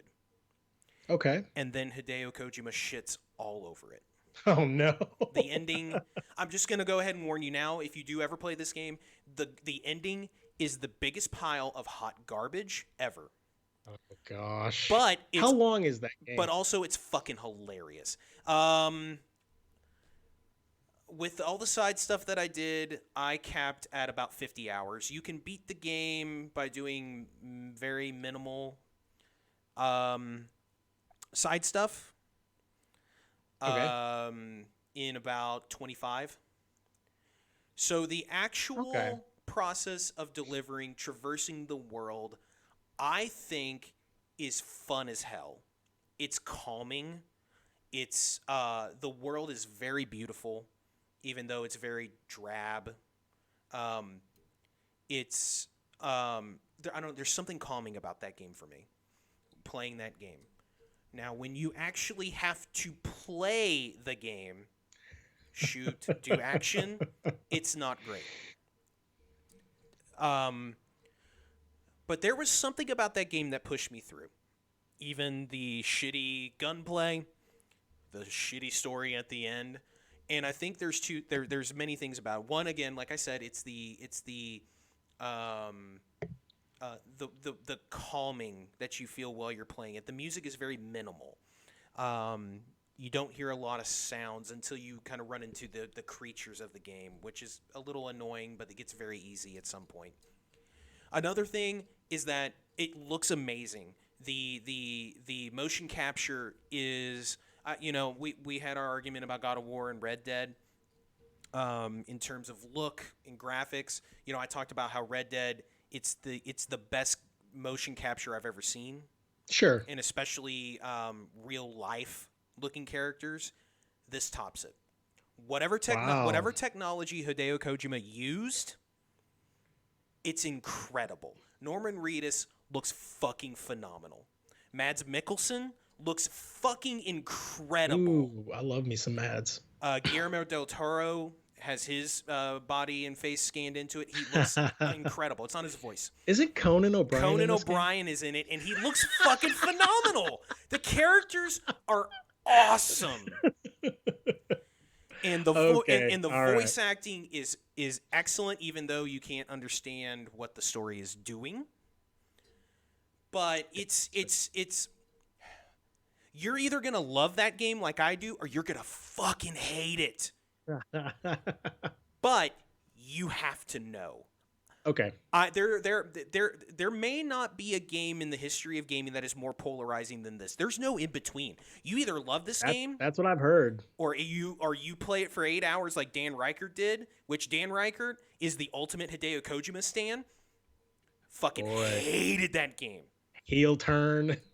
I loved it. On a dime. I loved everything about it. In fact, that game went from, man, I'm so interested in this game to see what this is, to that was my game of the year last year.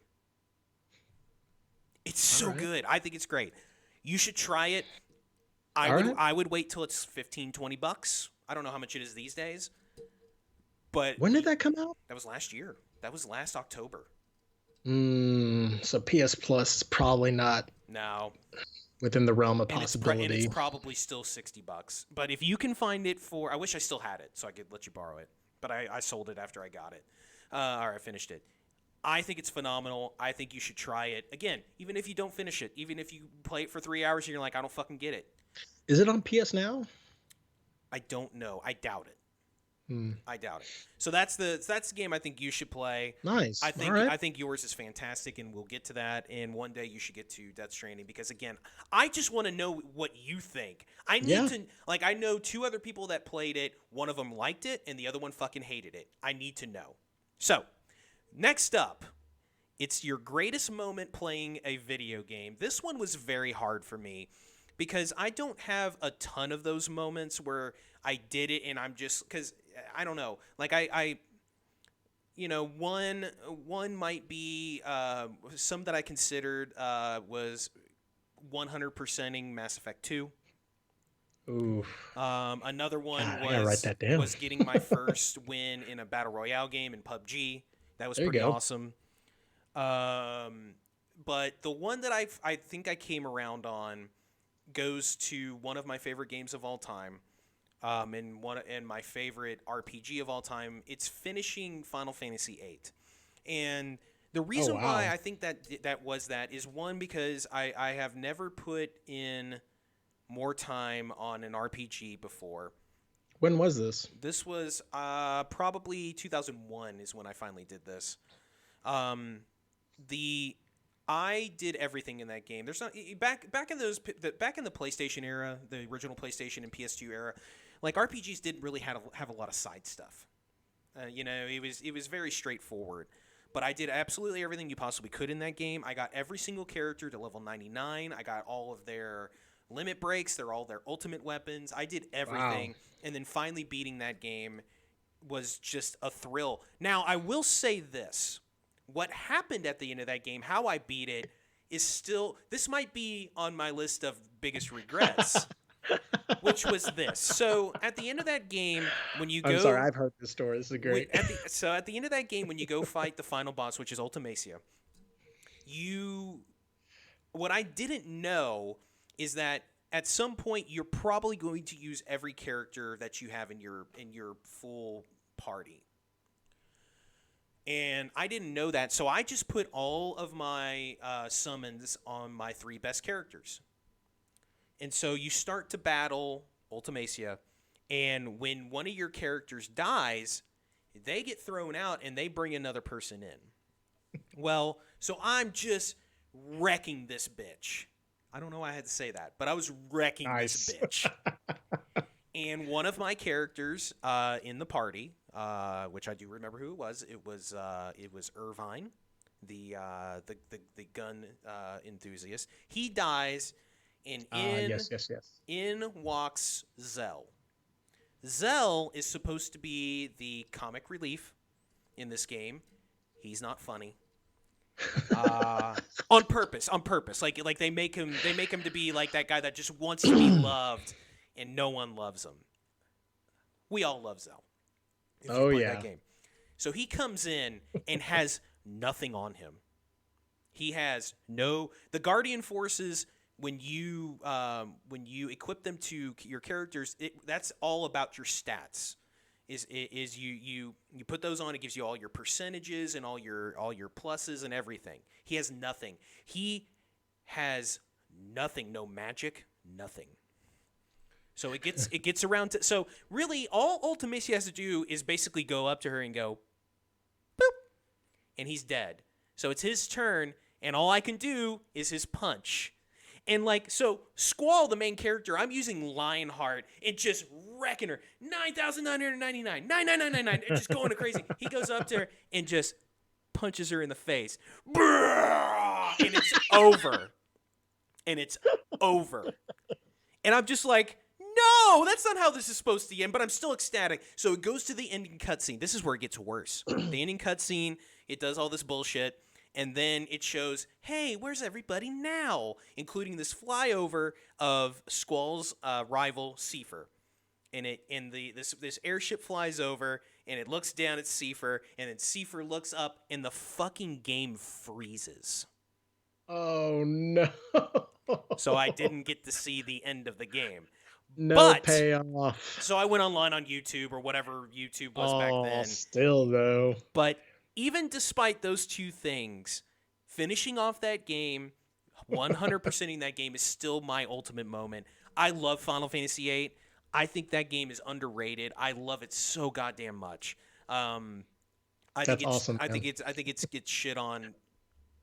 It doesn't deserve any of the shit that it gets. I love that game, and it's my greatest moment. Charlie, what's your greatest moment? I love hearing that story every time you tell it. It's a fantastic story. Well, I don't have an epic story like that one. I actually have 3, smaller stories. More generalized, the greatest moment playing in games is probably any match we had playing Left 4 Dead. Anything regarding a boomer or a tank coming through or clipping through a wall. Oh God. Coming out of an outhouse, punching someone from one house into another. My favorite moment of yours, throwing the Molotov from inside the house at the one and hitting the one plank on the window and just lighting everybody on fire. God, those were the funnest times. That was, I think that was obviously when the online multiplayer really, really started ascending into the heights that it is now, with Xbox, their networks and stuff. And those were so good times doing that. The second one, and I have 3, the second one would have to be on a night when it was me and I think it was Chris, Ryan, and Adam, and we all had Gears 3. Oh, sure. And that horde mode is probably one of the best modes of any multiplayer game that I've ever played. Um, it was challenging. The fact that you would get to every 10th wave you would get to, they would throw in the heavies basically. And I remember us having a chore trying to get to, because level 50 was the last level. Yeah. And of course, they threw in the big behemoth. And by that time, all our defenses were just completely just destroyed. And we're not going to do this. We've been playing for several hours. It's going to be over, and whatever. But when I swear, like we were up late, and one of us got that crucial hit on him where it just started glowing and exploding, and we were all like, yeah, just yelling at each other um, through the multiplayer chat. And that was probably, like, I guess, regarding victories, like an ultimate victory, because I've never played any of the battle royales. I don't have any of the winner chicken dinner items or whatever. I mean, I've beat several games, obviously, and I mean, recently Cuphead was, I could have put that up there or whatever, but the fact that I was doing it with friends, and it was literally an act of attrition with that thing, because after you're putting in about a couple of hours, you don't know if you're going to want to do that again. Well, yeah, for Um, sure. Especially when you're that disappointed with an outcome. yes, yes. And the final one, and this one goes all the way back to Super Nintendo days. NBA Jam is an awesome game. Mm-hmm. The original NBA Jam is, God, I think that's in contention for most hours I've put into a game. But there was this one time where I think it was I don't want to say it was a birthday party. It was some type of party where we had everyone over at the house. And my brother at the time, I think he was 6, maybe 7 years old, and he was really, really starting to come into his own playing video games. And we were all stuffed in my little bedroom.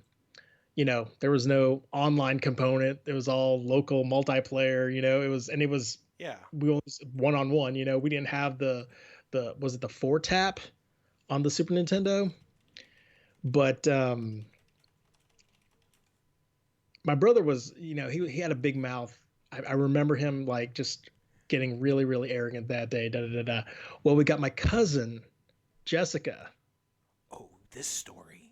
to play Josh, and it was one of those like, okay, let's see what happens here, and it'll be fun. And again, we had all the cousins in there. They were stuffed into that room. And they're playing through 1 quarter, 2 quarters, 3 quarters, and it is constantly just this, basically a matter of a couple of points here and there, here and there, here and there. And oh my gosh, I can still remember it to this day, where I remember Josh had a 2 point lead, and there was basically 2 seconds left on the clock, and Jessica passes it out to half court and heaves a Hail Mary Yep. pass, into the upper deck of the Uh-huh. overtime goal. And did that shit go And in? that sucker went in, and it was the crate. Everyone was yelling. We all grabbed his chair. We are like, So good. It's ah! so And good. Jessica was, she was happy and excited, and we were all. I don't want to rag on him, but like that's probably my greatest gaming Okay. moment, because of just everyone who was there at that time. Sure. She was not expected to win that at all. No, no. Okay, so I have a question. And Nico, who's in the chat, also, we talked about this the other day. What is it about your cousin coming in and beating the boys at games that she has no right in winning. Poker, this NBA Jam. Oh yeah. What is it? Is this good? Yeah, it's a full house. Of course it's good, and now I'm out of money. I'm trying to remember. I swear there was a football game where Jessica came, actual football. And wasn't Ryan trying to like chase her down and just she just kept running. It was the Probably. worst breakaway touchdown ever. Probably. And just, it's Probably it's the sounds luck of Jessica, man. dude, it's incredible. That yeah, that is a that's Oh, that might have been somebody else. Yeah. Sorry, Mean Green. yeah. But no, Yeah, like that's fantastic. No, that's a and you know what I love about you picking that as your winner? You weren't playing and it was still your no, favorite moment. I love that. I no, love and that. that's the funniest part is that, and again, the reason why I picked that is because I think it's just all the family members who were there, the fact that it was her, the fact that it was my brother, and just, the unexpected happening, Rocky 2, all that stuff. And yeah, That's like fantastic. I still smile when I think about it. It's a great Not to shit story. on him. No, that's a great story. That's fantastic. All right, so that's your favorite moment. Let's move on. Charlie, you're going to take this first. What is your favorite genre of video games and why? Well, this won't be too long. My favorite genre of video games probably is going to be the action RPG. I love the fact that you can get complete, like you can customize everything, but at the same time, still, I don't want to say have fun, but there's a lot of action. There's a lot of action. The pace is faster. There are RPG games out there that lend itself to being very methodical, very slow. Skyrim. It drags it, yeah. Again, 1,000 Daggers in Whiterun. sure. Um, when I thought of this game, I thought of a game like Mass Effect, where Mass Effect 2, speaking to, because Mass Effect 1 was, it was an action RPG, but it was still a little slower. Mass Effect 2 started introducing more up tempo, more gun battles, but you still had to go back in, change your loadout, start really, picking who you wanted to pick in your party. Um, did you want, I mean, even your own loadout? Did you want to be the Sentinel? Did you want to be the Vanguard? That's the one that I would pick. It's a lot of fun, but at the same time, it doesn't shoehorn you into just one character build. You get to be whatever you want. That's why I had 8 different runs playing Mass Effect 2. Right.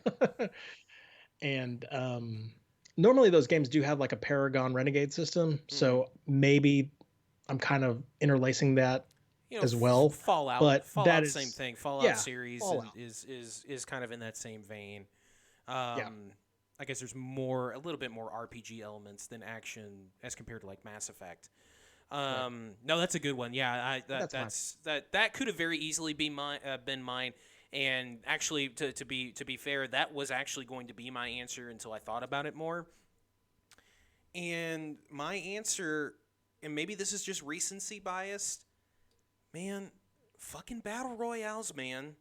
I battle royales got me back into Call of Duty.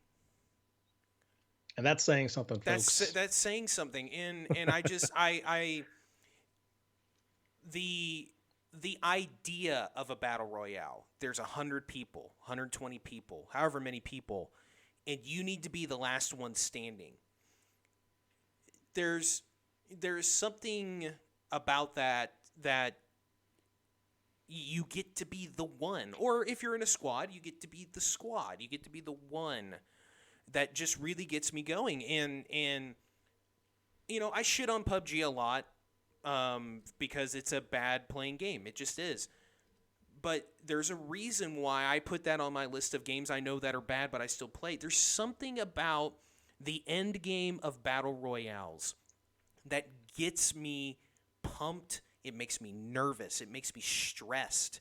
It gives me that kind of tension that I do like in video games, unlike horror movies. Like that kind of tension I don't care for. But and it's why that anytime a new battle royale game comes out, I give it a shot. And most of the time, I find it to be fun, like Hyperscape.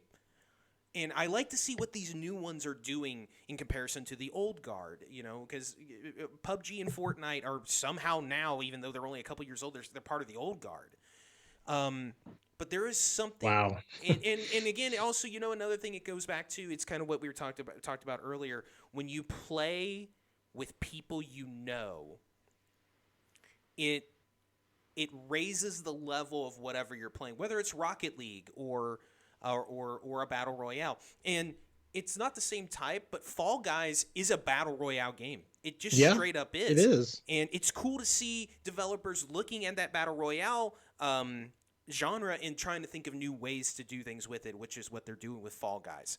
I don't know, man. There's just something about battle royales that, and some people, they don't, for the longest time you were not against them, but you just you didn't get it.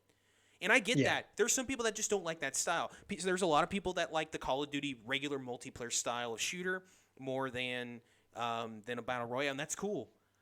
And obviously I played Battlefield for a long, long time until I made you guys spend $60 on Battlefield 3 and stop playing. That's for another time. But I used to like that style of, you go and you hold a point, you do this. But there's something, I don't know, the battle royale. And it makes me excited that you're very slowly starting to understand and kind of get into them, because I think you're going to find, especially when you play with us, those games create a type of tension that you just don't get with a lot of other games. Like all those Madden matchups that we had, which, by the way, the time that I finally overcame you and beat you in Madden could have been my greatest moment, but it wasn't. I'm surprised that wasn't a run up. we still have to tell that story at some point. But when you are playing with people that and you finally get that win, no matter if it's your first win or your 10th win, like I said in pre-show, Ryan and Nick were joining me yesterday for lunchtime Fortnite. We won. And to me, it's still as exciting as winning the first time. It's great. Awesome. I can't wait. I really can't wait, to be honest. The first win your first BR win, that could have been my great, one of my moments. But even the 10th one is like, I've won probably 10 Fortnite matches, either in solo, duo, or squad. That 10th one, that one yesterday, was still sweet as hell. I love it. Nice. It's there's something about battle royale games, man. I love them. I hope they continue to innovate them. I don't want another PUBG. I don't want another Fortnite as much as I like those games. I want them to continue. That's why I thought Apex, when it came out last year, was a breath of fresh air. They did a lot of things different. Hyperscape. Fall Guys. I think what Call of Duty is doing is great. I hope with this new version they do some good stuff with it. But so that's my favorite genre. We're gonna move on, and this is I'll go first on this one. It's our favorite trilogy or series, and I could have chosen any number.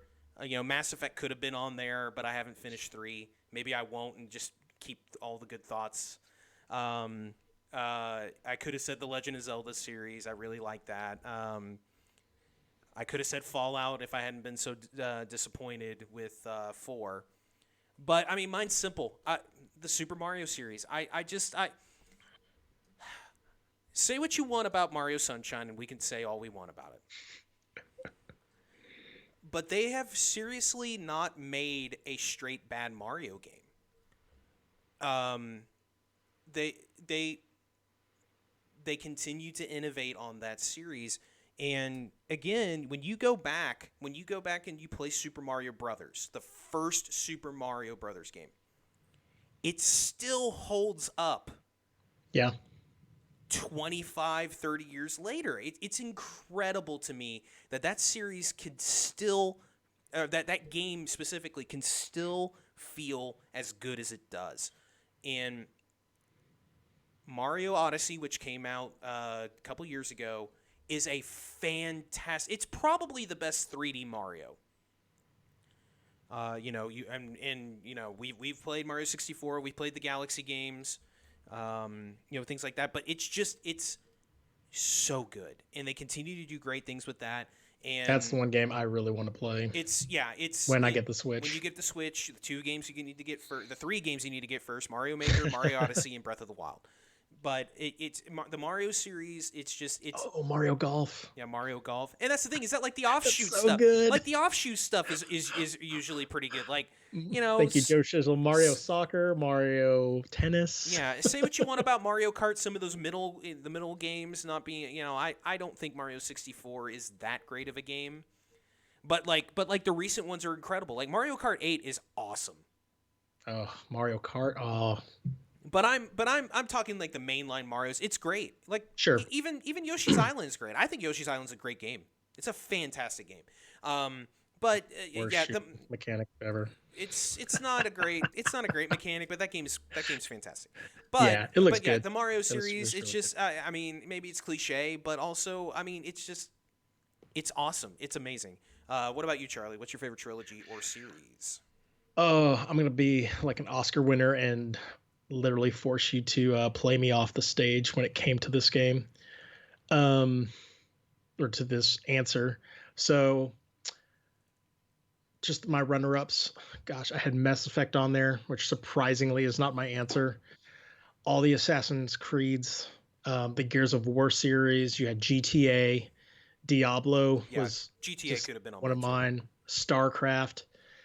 We're a little tired of it now, but Jackbox was a fun series to enjoy. Mario, you had Metal Gear. Metal Gear could have been I remember, putting my imprint on the Donkey Kong Country.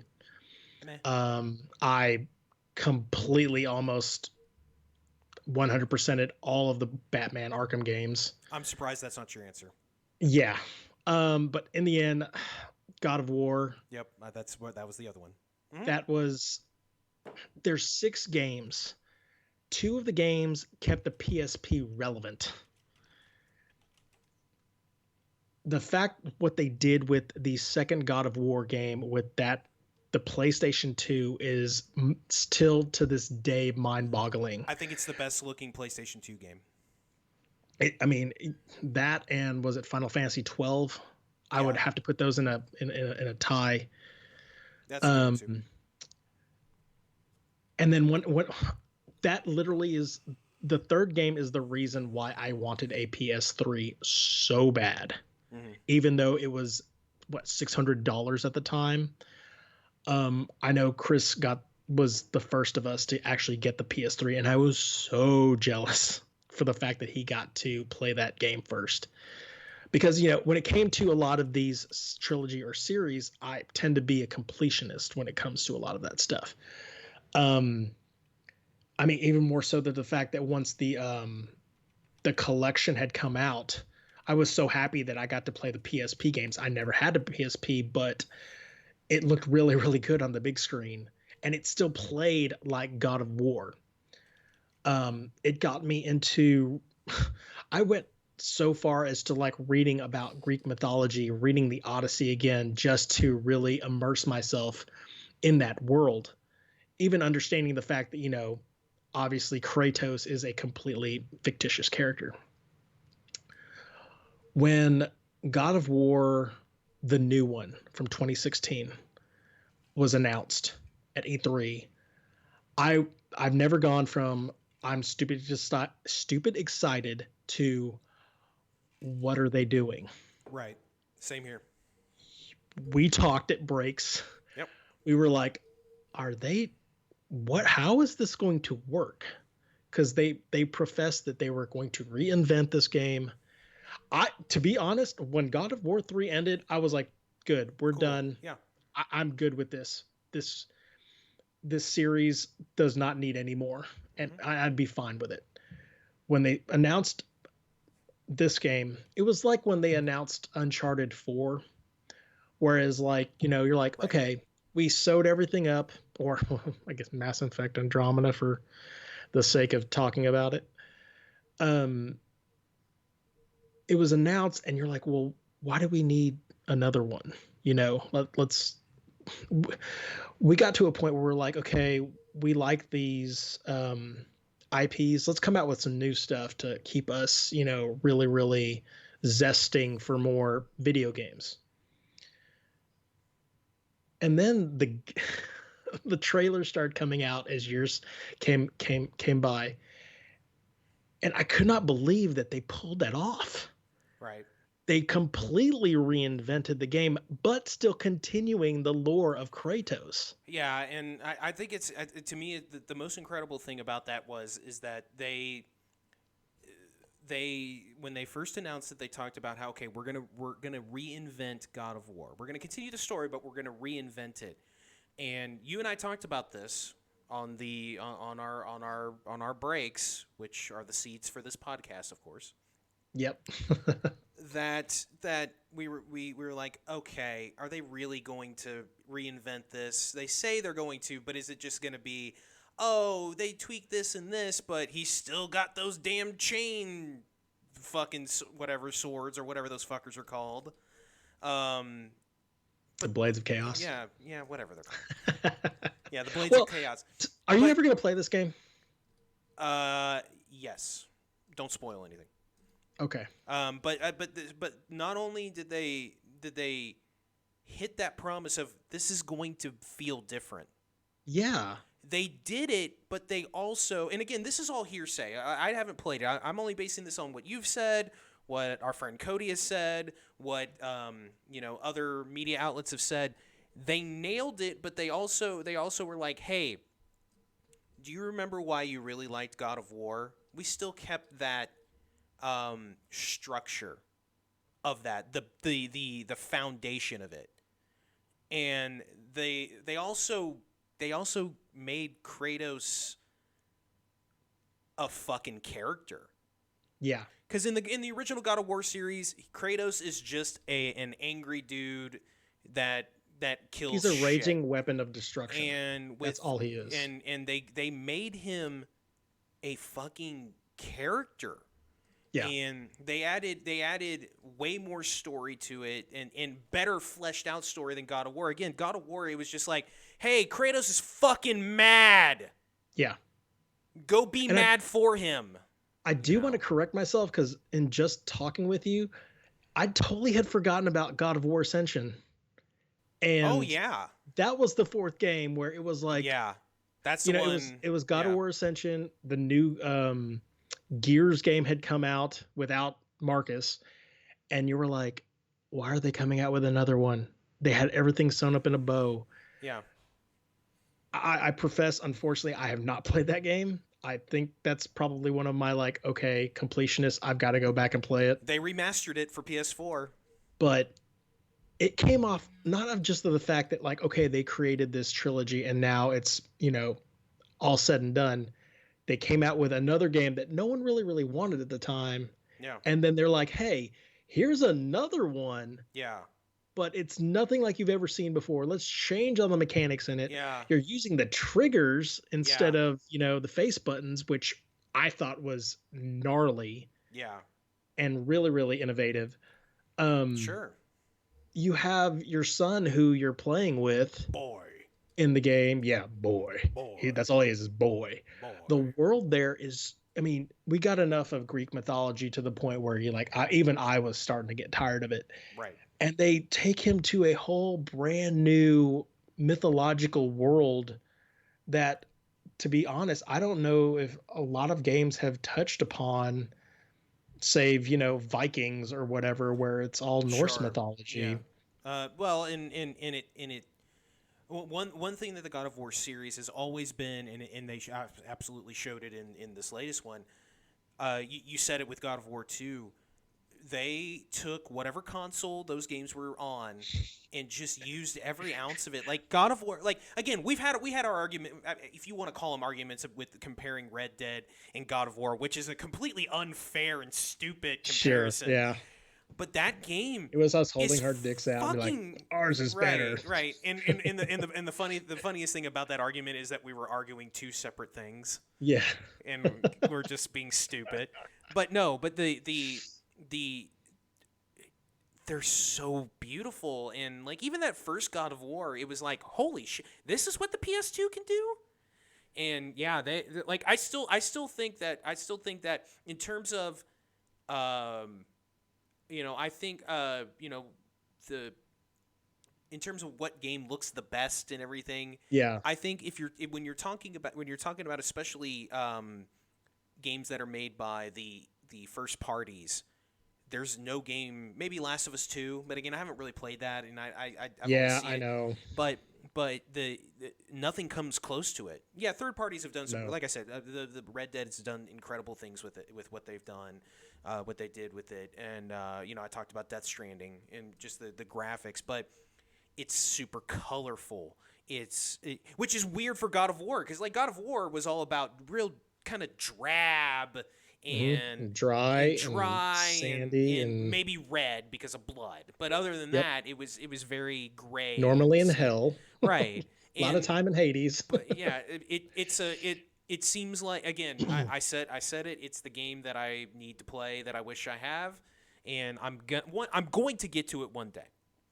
When that is, who knows? Well, I'm excited to see what the sequel will do, because we know what the answer to this question is, obviously, with God of War, but the fact that it sounds like my PS4 Pro is about to launch into outer space when I'm playing this game. It did the same thing for Red Dead. It's not that much different for the regular PS4. Yeah, with the bigger engine, with the PS5, I really would like to see how much further they can. I'm sure it's going to look squeeze incredible. Out of this bloodstone. And the thing that I'm interested in is that, so they had a lot more leash with the original God of War series in it getting stale. Yeah. I feel like they don't have as long of a leash with this.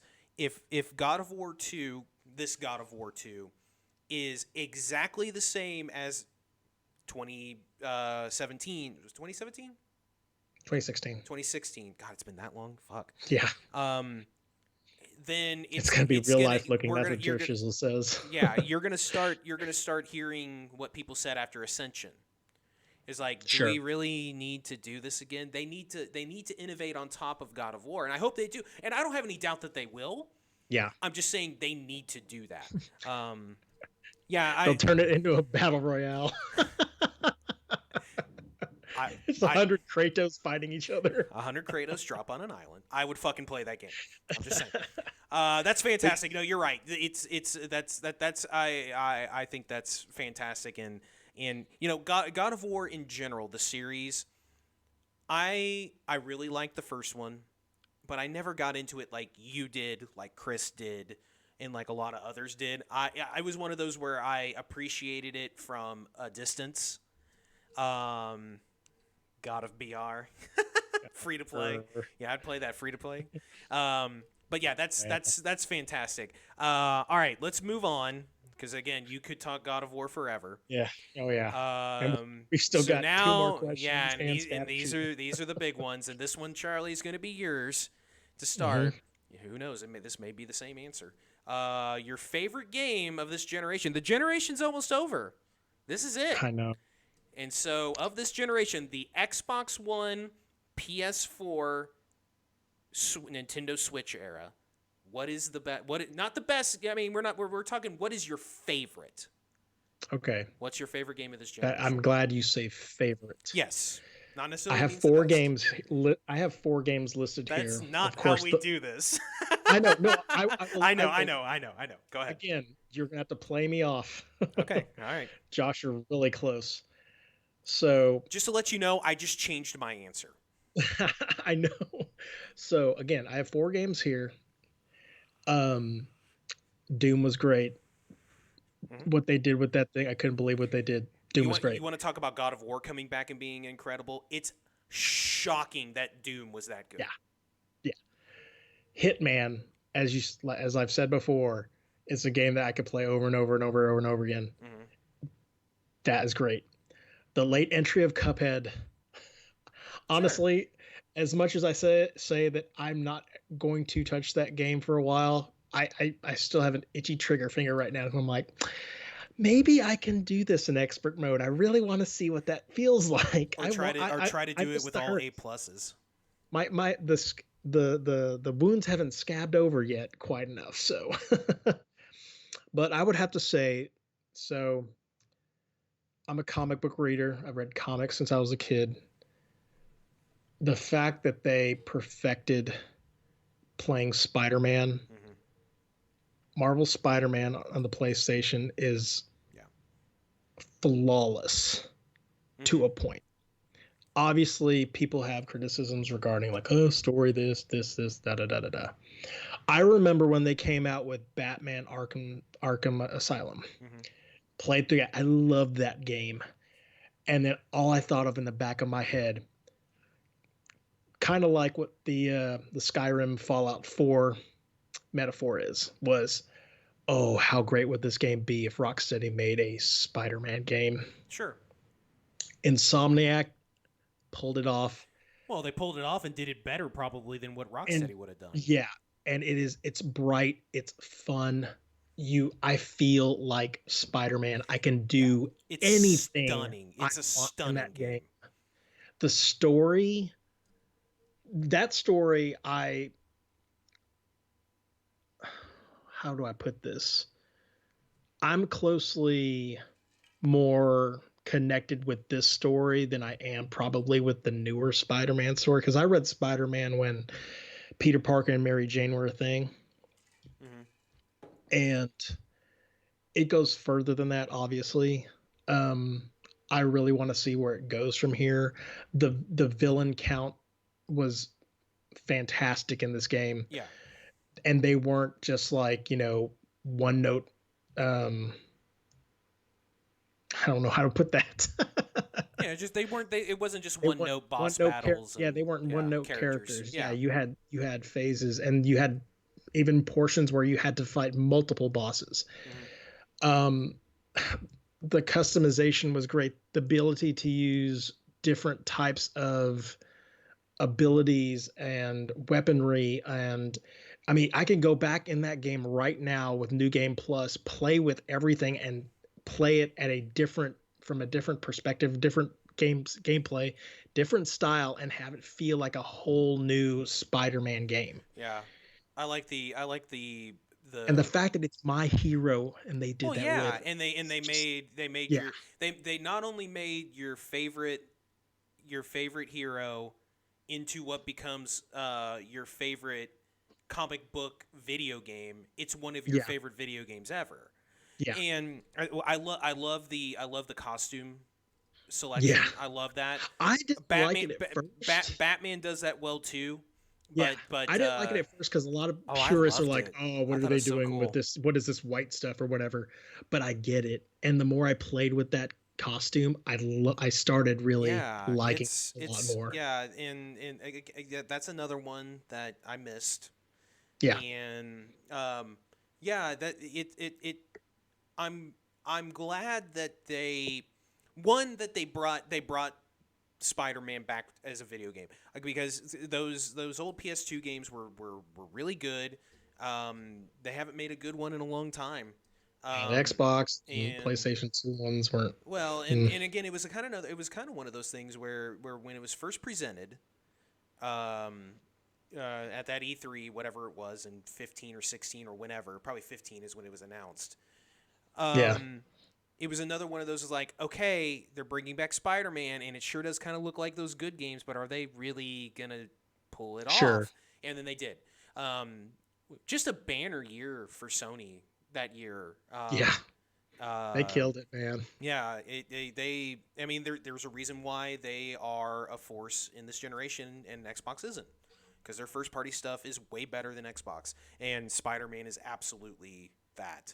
I'm going to get to that game at some point. Yeah, that's good. That's a good one. I kind of thought you might go there.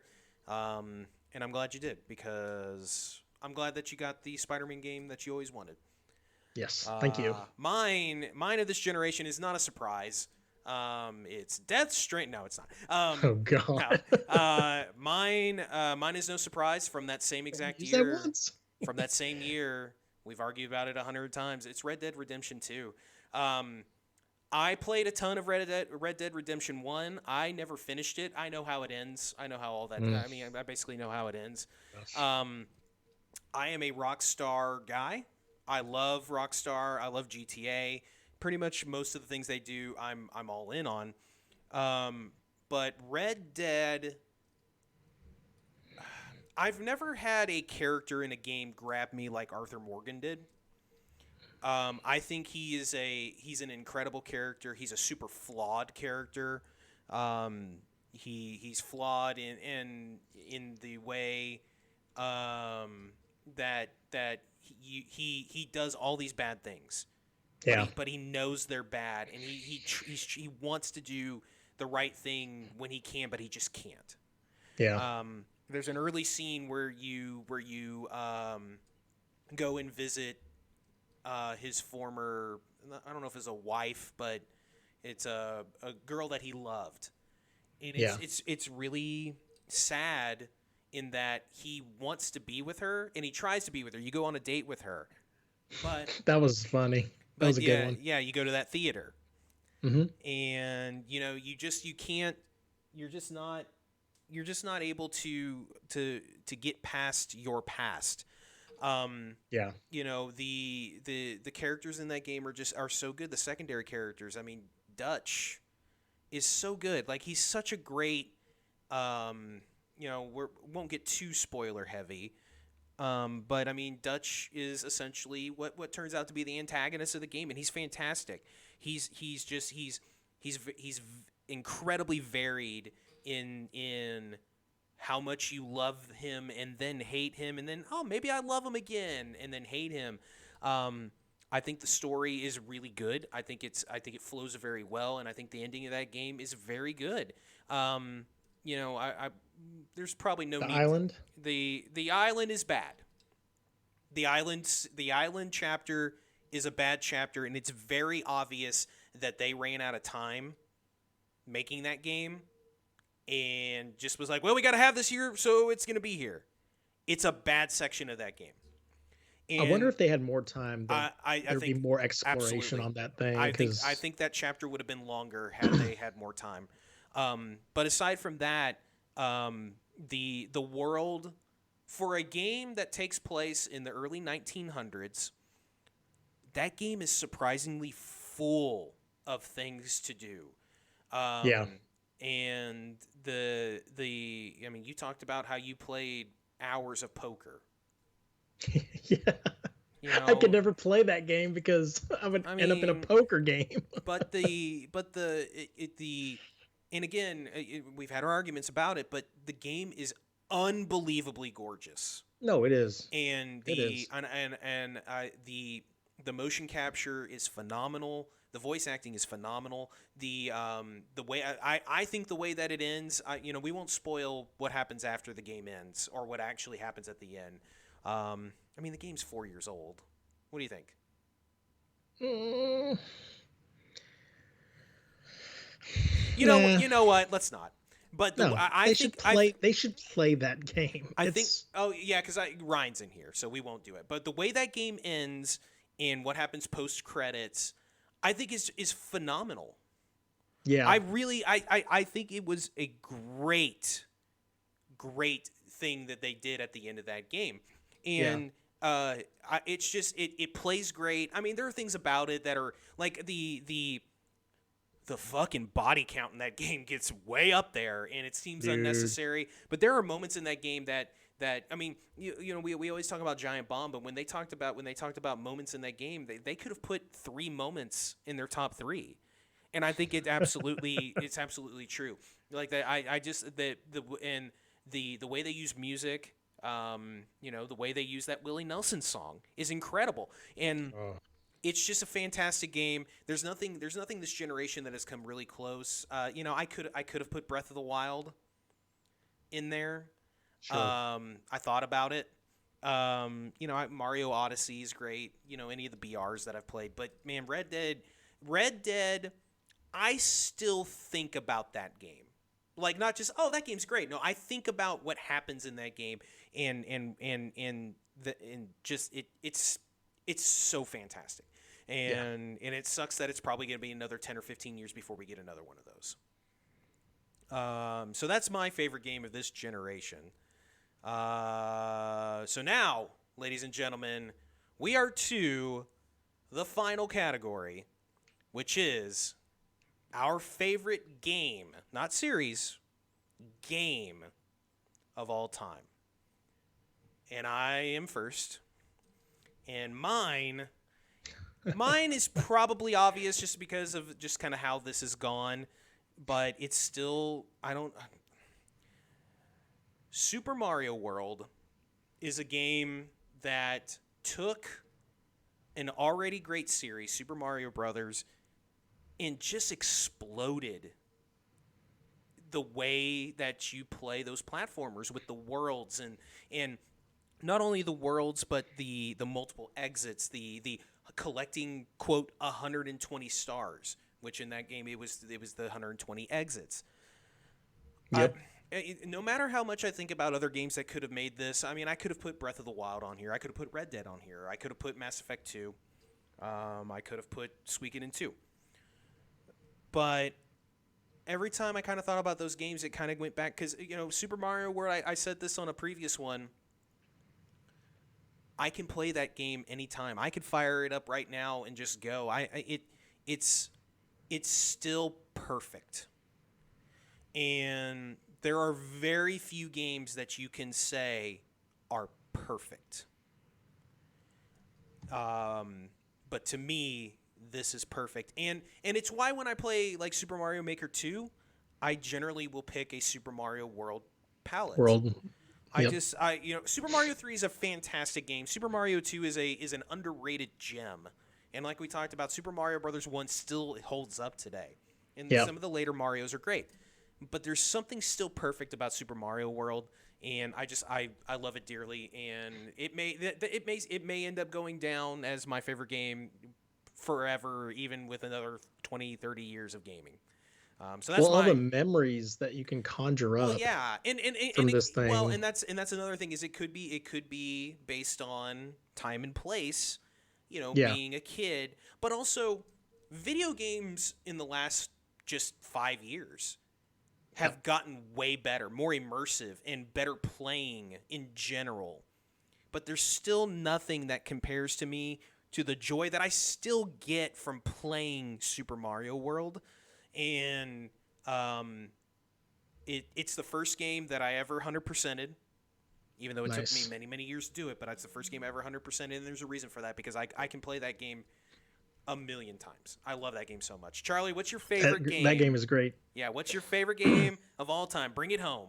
All right, just to bookend this entire survey, my favorite game of all time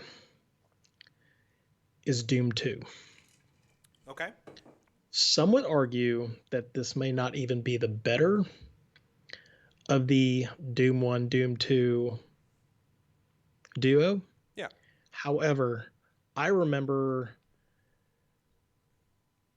again, a lot of my choices that I've selected is because I fondly remember moments in my life that circulate around my family.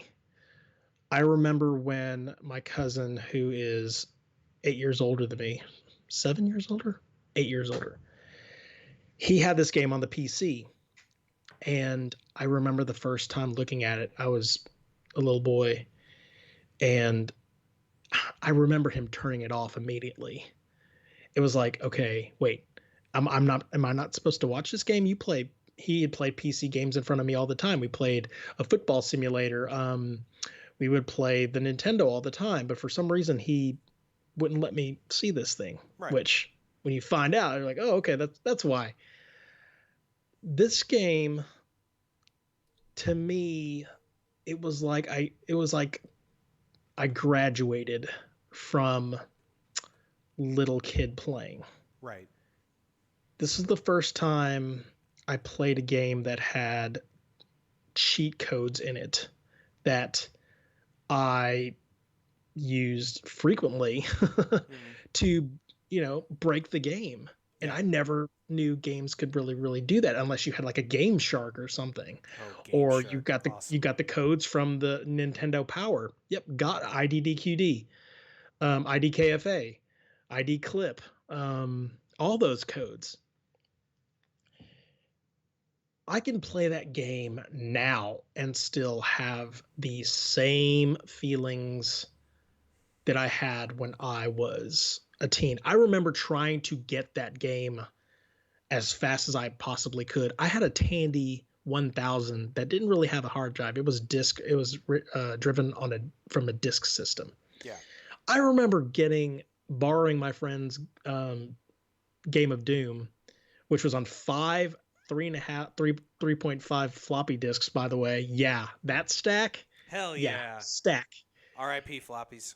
Yeah, and I got so mad when I cut and loaded it onto my. I didn't understand that computers needed to have hard drives back then. It was just Sure. whatever.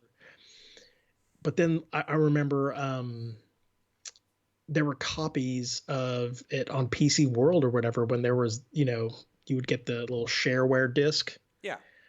and I think one of the first games I loaded onto my compact at the time was Doom 2. Compact. I That's played it. awesome. I played it to completion. I know every nook and cranny of that game, every map, everything in that game. Yeah. When it came out on Xbox, when I saw that it would come out on Xbox Live on the arcade, um, I was ecstatic. I was like, I don't care how much it is, I'm buying it or whatever. To the point where even today, I tried to test stream my brand new capture card, and that Yeah. was going to be the game that I was I going w- to showcase. I was about to say that was what was up earlier, right? Oh my gosh. This game is not the most perfect game. Sure. I agree with you that of all the games that we've ever played, Super Mario World is probably superior to this game. Mm-hmm. But this game, Well, the category is not what's superior; it's what's your favorite. exactly. Um,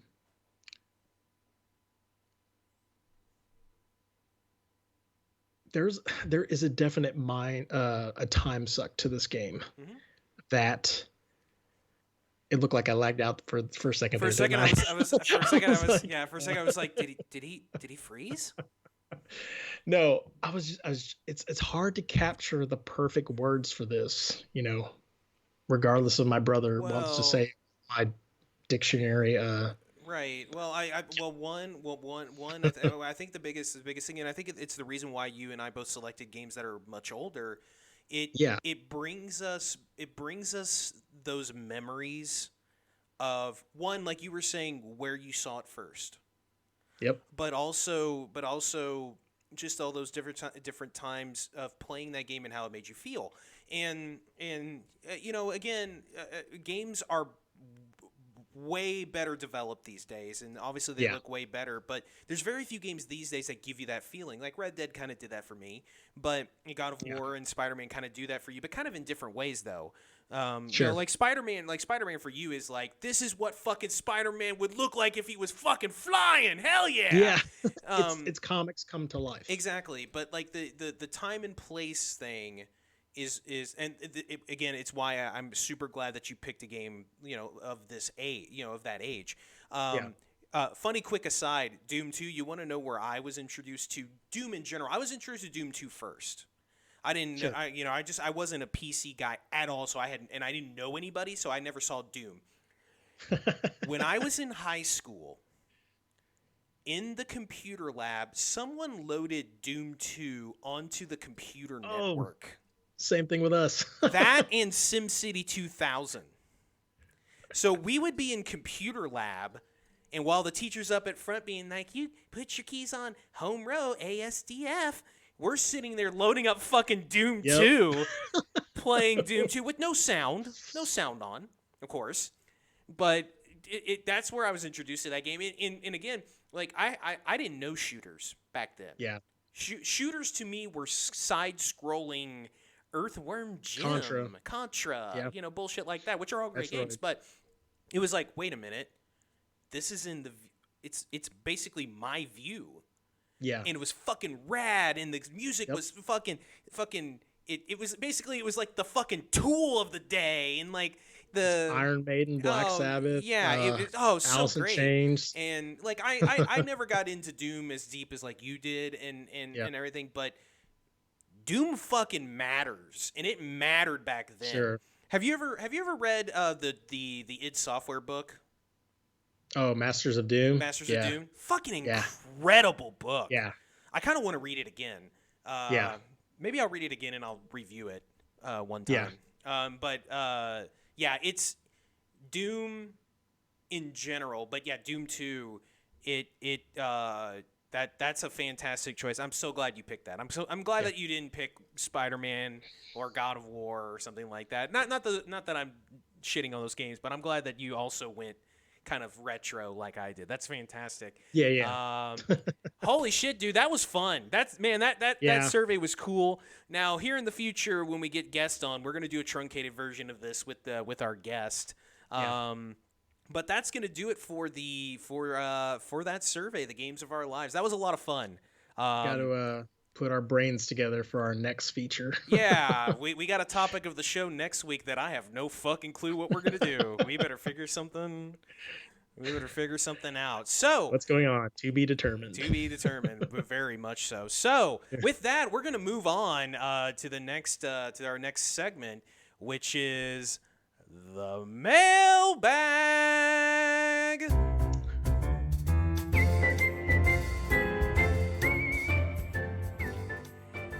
And if you have any questions, you can hit us up in many places. You can hit us up on the MC Game Squad Discord. You can hit us up in chat right now. The MC Gamescast at gmail.com. We've got a lot of questions this week, Charlie. I'm actually very happy with the selection here. We actually got a lot of selections from people we hadn't gotten from before. So we've got a lot of varied questions here. So we're gonna go ahead and start with a couple of questions from Joe Shizzle. What's better, the raccoon tail from Mario 3 or the cape from Super Mario World? Do you want me to go first on this? Yeah, go ahead. Yeah, go for it. Oh, man. So I have to lean a little more towards Super Mario World. Again, as I've said before, it took me a while. I think the first time I really, really got to play Super Mario 3 was when it came out on the All-Stars package. I love the cape. I love the twirling action. I never really liked the mashing of the raccoon tail to get Mario to float down. And it seems like to get technical, the cape has a lot larger hitbox than the raccoon tail. It seems like I feel like I have to get closer with the raccoon tail to swipe my enemies versus against the cape. And the cape, you can glide and you could fly forever if you do it right. Yeah, I don't think there's any question that it's the cape. Like really, the raccoon tail, you could fly a little bit and then kind of glide. Yeah. Like you were saying, it's much more varied. The cape is much more varied in what you can do. You can float. You can fly. You can glide up and then fly down. I mean, you could do the cape. The thump where you fly down and you hit the ground and kill everything that's below you, or just fly. One of the stages to get the secret exit, you have to fly up, fly under the gate. Oh god, that was the hardest. You want to talk about best moments of gaming when you did that the first time? It's the cape. It's not close. To be honest, I think the raccoon tail in general is not a great power up. It was kind of one of those things where it was like, it was like, oh, you can kind of fly, and then Mario World was like, I'll show you flying, bitch. It's the cape. Now, if you talk to Nookie Suit, we might have a little bit of a. I guess. You don't like the Tanuki suit? I didn't think a lot of the power ups in it's Mario the 3 raccoon were that tail great. with the ability to freeze yourself as a statue. What's the point, though? Whatever. All right, we got another one from Josh here. And I like this question a lot. What is your favorite World War II video game? Now, World War II video games are kind of from a different era. We haven't really had one in a while. This is more PlayStation and PlayStation 2 era. Oh, World at War. Yeah. Call of Duty. Yeah. I guess it's probably... and I guess Battlefield did World War... Battlefield 1. Battlefield 1 was World War 1. That was World War 1. Call of Duty did World War 2 a few years ago. So the multiplayer answer is Battlefield 1942, just like Mean Green said. But my favorite is still the original Medal of Honor on PlayStation 1. I think that game is fantastic. And you know, it's funny. It's a PlayStation game. There's not a lot of original PlayStation games that hold up very well. This one still holds up. It's still very good. The stealth missions were actually pretty good. There's a stealth mission where you're on a submarine, and I love that level so much. I got so good at that game that if there was a speed run for that, I would take part in it. Oh, nice. I love that game. And, you know, Medal of Honor, the second Medal of Honor, which was more, it was not an expansion, but it was a sequel, was very good. And then the Medal of Honor that was on PlayStation 2, which had Normandy Beach as its first level, was really good. Oh, wow. But I still go back to that first one, man. No, you're wrong, Josh. Frontlines is not a good game. But yeah, it's the Medal of Honor series is a very good series up until they brought it into the new generation. But I love Medal of Honor. Nice. How about you? You got one? Let me introduce you to a game called Lego Indiana Jones. There you go. I'm kidding. No, I gotta lean with Mean Green in the chat. Yeah, Battlefield 1942. That was so much fun to play with you guys, and the fact that we were doing so much hood rat stuff, flying into control towers and flying off the screen, and the maps of Midway. You know, I mean, the gun action was really, really fast paced, which I imagine like real war would be.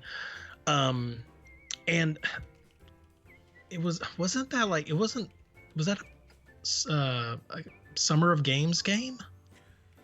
I swear I never paid for that thing.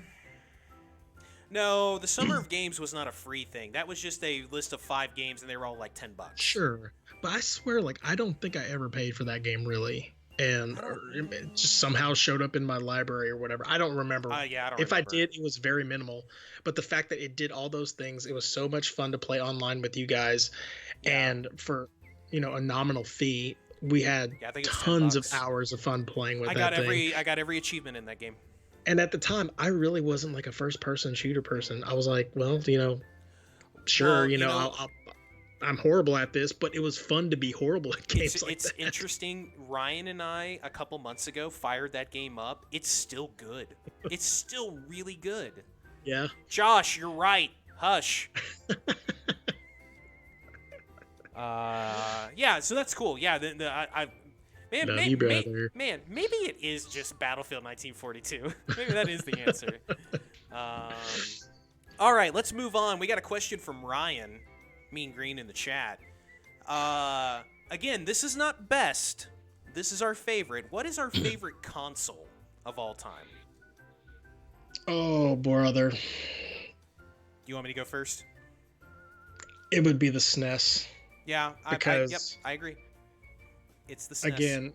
Again, it goes back to your reasoning of when we grew up, the times that we got to play this thing. I mean, the 360 is, I would have to dare say, 1A, right behind the SNES, just because of how much time we had to play with that thing, at our apartments, at our townhouses and stuff like that. We weren't really following careers yet. But man, the SNES, just so many games came out with that thing. And I had so much fun playing with my best friends in their neighborhood. Obviously, my greatest moment came from the SNES. Yeah. It's got arguably one of the best games of all time in Super Mario World. Well, and it's the glory days of the RPG. You know, that's I mean, that's more for me, but I mean, it just is. It like the Japanese RPG, that is basically the console where Japanese RPGs not only got real big in general, but they also came here to America. Absolutely, Josh. Mario RPG is a fucking fantastic game. And yeah, like the 360 might have my greatest memories, just because of all the stuff we play. Like, you know what? If I could go back on our survey, I think the Rock Band series might actually be the most time that I've put in.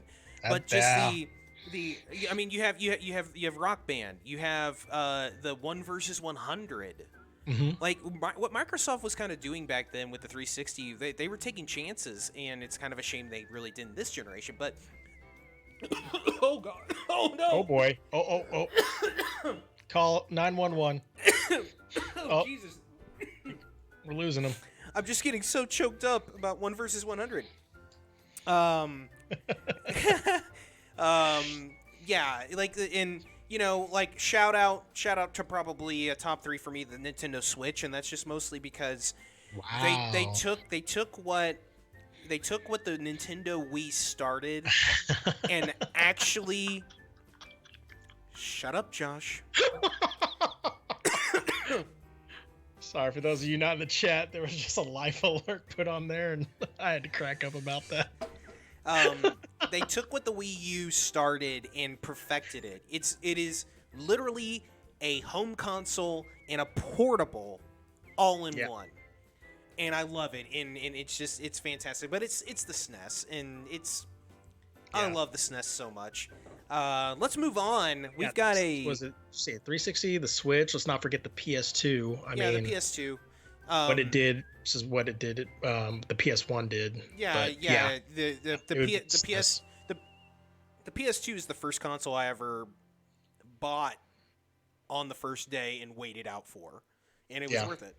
We may have to do an expose on like each generation. Yeah, we will. That could be our next dive in. Deep dives. Yeah, actually, that's a good idea. You should write that down, because I don't know how to write. All right, let's move on. We got a couple questions from our good friend Panda. The first one being that she wants us to talk about pay-to-win style games. We talked a little bit about that with the Mario Kart Go or whatever that fucker's called. But it's mostly mobile games where you usually cannot progress without paying money, unless you want to just take months to do it. Forever to do it. Yeah. I think that type of service is shitty. I think it's wrong. I think that type of game shouldn't exist. And the only problem with that is that people do it. They pay it.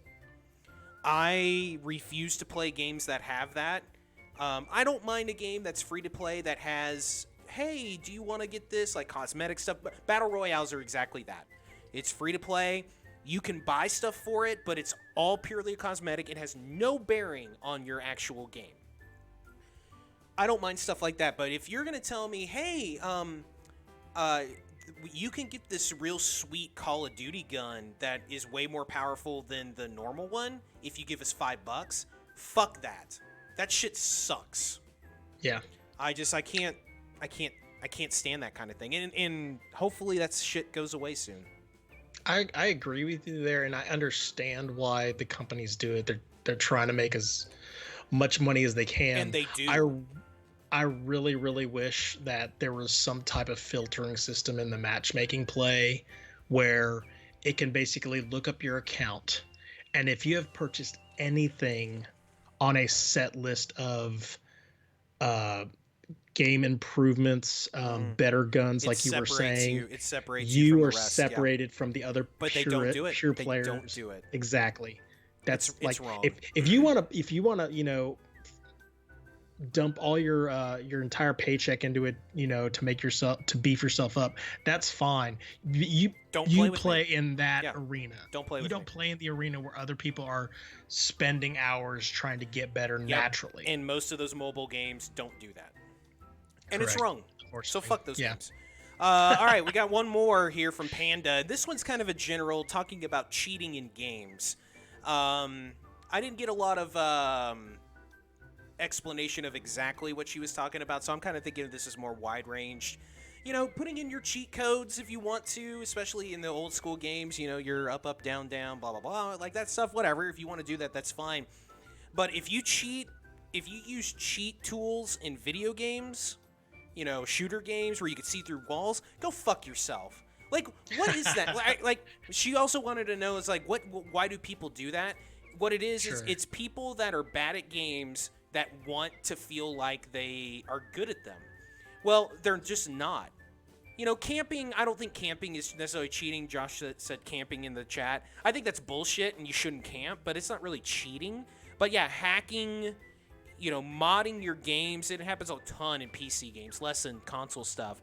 But like, I don't know what kind of person you have to be like, yeah, I'm gonna like, if you win a game because you cheated, like say a BR game, what do you get out of that? I don't get that. Yeah. That doesn't make any sense to me. And those people are terrible.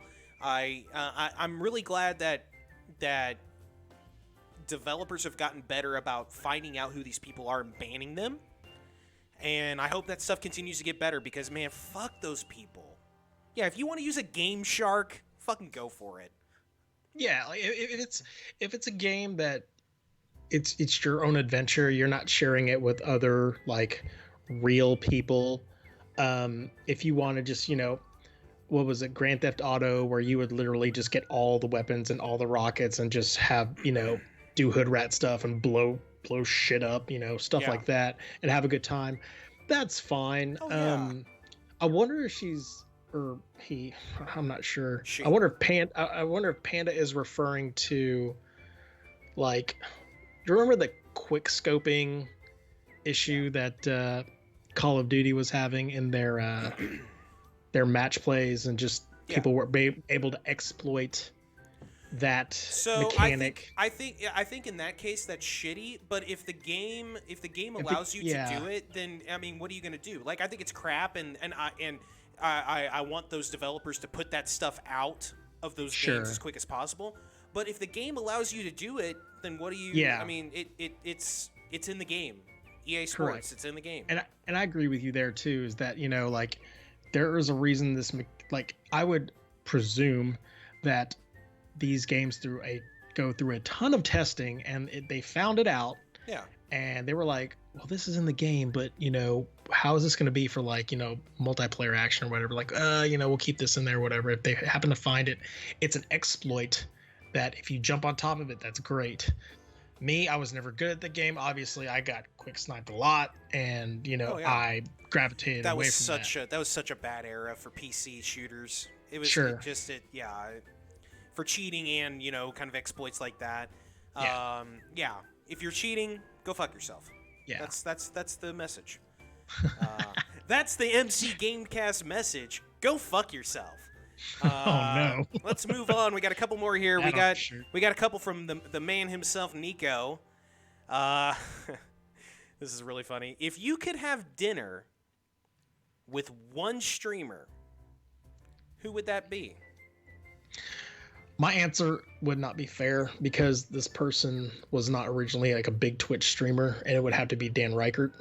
Oh, sure. Because he's a Twitch streamer now. He is now a Twitch streamer. I followed his journey through Giant Bomb and giantbomb.com. I read his book. Which one? Gator Bait. Air Force Gator. Somewhere. Yeah, Air Force Gator. I read his Jose Canseco book. Yeah, it's hilarious. I could just imagine, like, I'm hoping that he wouldn't be the type to be like, on camera he's a very people person, but like off camera he's very shy. I can see himself being like that. Everything I hear about him is that once he opens up, he's the best. Yeah, and I would just literally just dissect him with all his stories of Oh how yeah. he's like He's the they've luckiest said it before. motherfucker in He the is the world. luckiest man on the face of the earth right now. Unbelievable. Through I through saw all the that. I luck. saw that XCOM clip again. Yeah, It's like the fucking luckiest. He leaves the gaming industry and he went into the wrestling industry. His other love. Are you fucking yeah. kidding me? The luckiest dude ever. And so He's great on it would Twitch, by the way. yeah his, his Twitch channel's awesome if you love just goofy stuff and Nintendo products and Metal Gear. Yeah. But yeah, he would be, and like it would be Taco Bell. It would be food Hell that yeah. I'm like, okay, Yeah. sure. Taco Bell does. He got married All in a covered Taco with Bell. cheese. He got married in He a has Taco the Bell. perfect metabolism. He's got the perfect life. He introduced me to the Oreo dipped or the cheese dipped Oreo, and he was it's right. fantastic, He was and you should right. enjoy it. He's fucking right. For me, Nick, when Nick presented this question to me, he said that I had an obvious answer, and it's Thor. I'm telling you, Charlie, you need to go watch this guy. This guy is fantastic. He's a medium-sized streamer. He's not like super big that has like the tens of thousands. He averages between 500 and 700. He looks like that's it. That's it. He looks like fucking Thor. Nice. But he's fucking nice. He's engaging. Like you think about us when we stream and we have whatever 5, 6, 7 people in there, and when people are chatting, the chat goes kind of quickly for us, and we're like, oh shit, I missed stuff. The chat is going 100 miles an hour when Thor's there. Sure. He's answering every fucking message. It's incredible. He seems like a dude that would be fucking fun to have a beer with.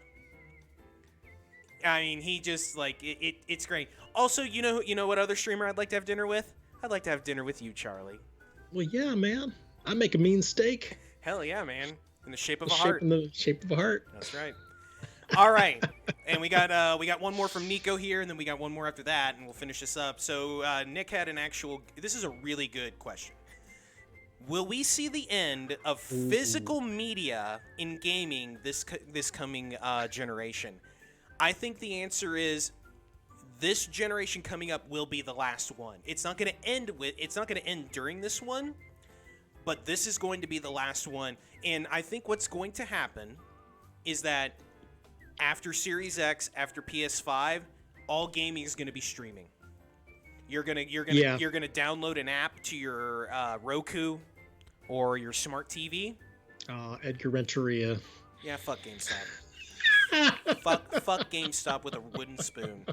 But it's all gonna be streaming, because by the time this next generation is over, 5, 6, 7 years from now, streaming games is going to be perfected. Yeah, it's already almost kind of close. So yeah, you're not going to, like, I plan on whenever I buy an Xbox or PS5 or whatever I get, I'm going to get the all digital version. Yeah, I haven't bought a physical copy of a game in a while. Death Stranding was the last physical copy I got, and the only reason I got that is because I got it on eBay for cheap. Yeah, I mean, I think it was before I went just straight PC gaming, because I got all Steam heavy, and even when I got the PS4 Pro, the only physical copy I've played is the Godzilla game, and that's because you can't download that digitally. Yeah. And it's hard to even find. Yeah. Pretty much, but I'm surprised. I wouldn't be surprised if. And I understand that there is still a market out there for physical. A physical medium, but our friend Cody's a physical guy. You're correct. He always buys physical, and it's gonna be very hard for them to do it midway through a generation, because you already sold those ones with the disc drive, so you can't do it halfway through. But that transition is coming, and I think the PlayStation 6, whatever that looks like, and the Xbox Series X2. It's just gonna be an app that you download to your computer or your phone or your TV or whatever, and you're just gonna play those games. You're gonna pay a Netflix style. It's like we talk about with Game Pass. Game Pass and PlayStation are the wave of the future, and it's coming. That's a great question. I love talking about that future stuff. Is Final Stadia question. gonna do that? Stadia is already do. They're not. I don't know, but Stadia is bad, and Stadia won't be around for. We don't talk much about Stadia. Stadia is going to be gone probably in the next year. The final question comes from Lead Asian, our friend Chris. Check him out on Twitch. He's great. He wants to know of the games remaining coming out this year, which always it changes by the day. Apparently, I found out today that Baldur's Gate 3 has been delayed. He wants to know what game we're excited about the most that comes out this year. Man. Or games. I have to go back to my notes.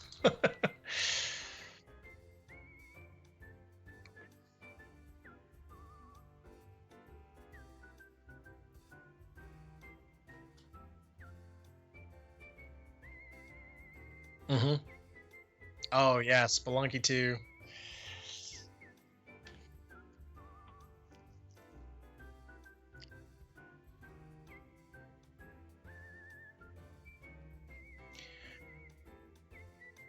Yeah, I think mine is. I just said all of that with my mic muted, by the way.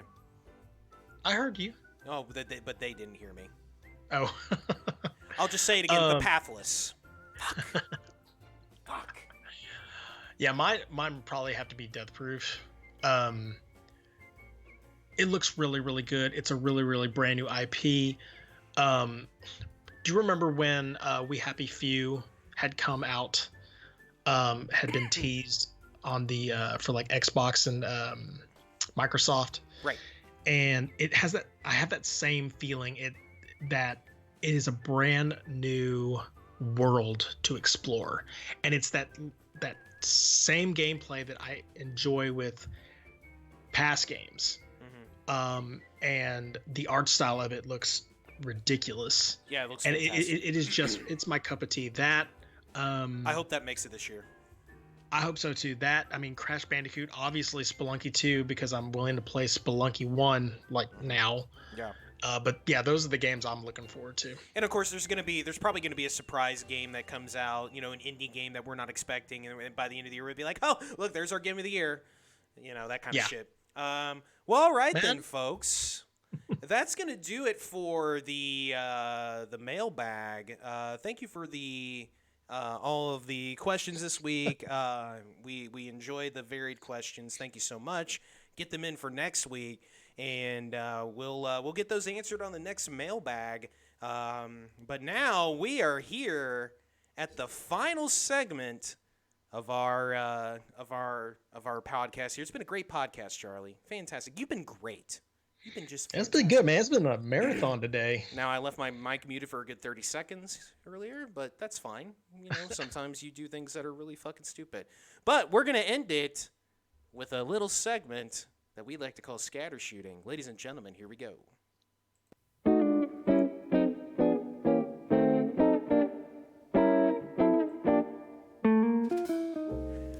And now it's time for Tuesday Night Scattershooting right here on the MC Gamescast.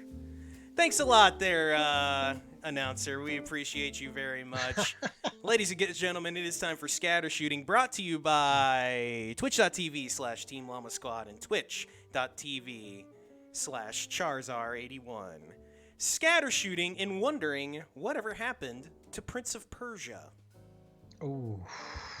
They have not made a new Prince of Persia game in a long time. Such a good trilogy. Oh, God. That first one, Sands of Time, is such a fantastic game.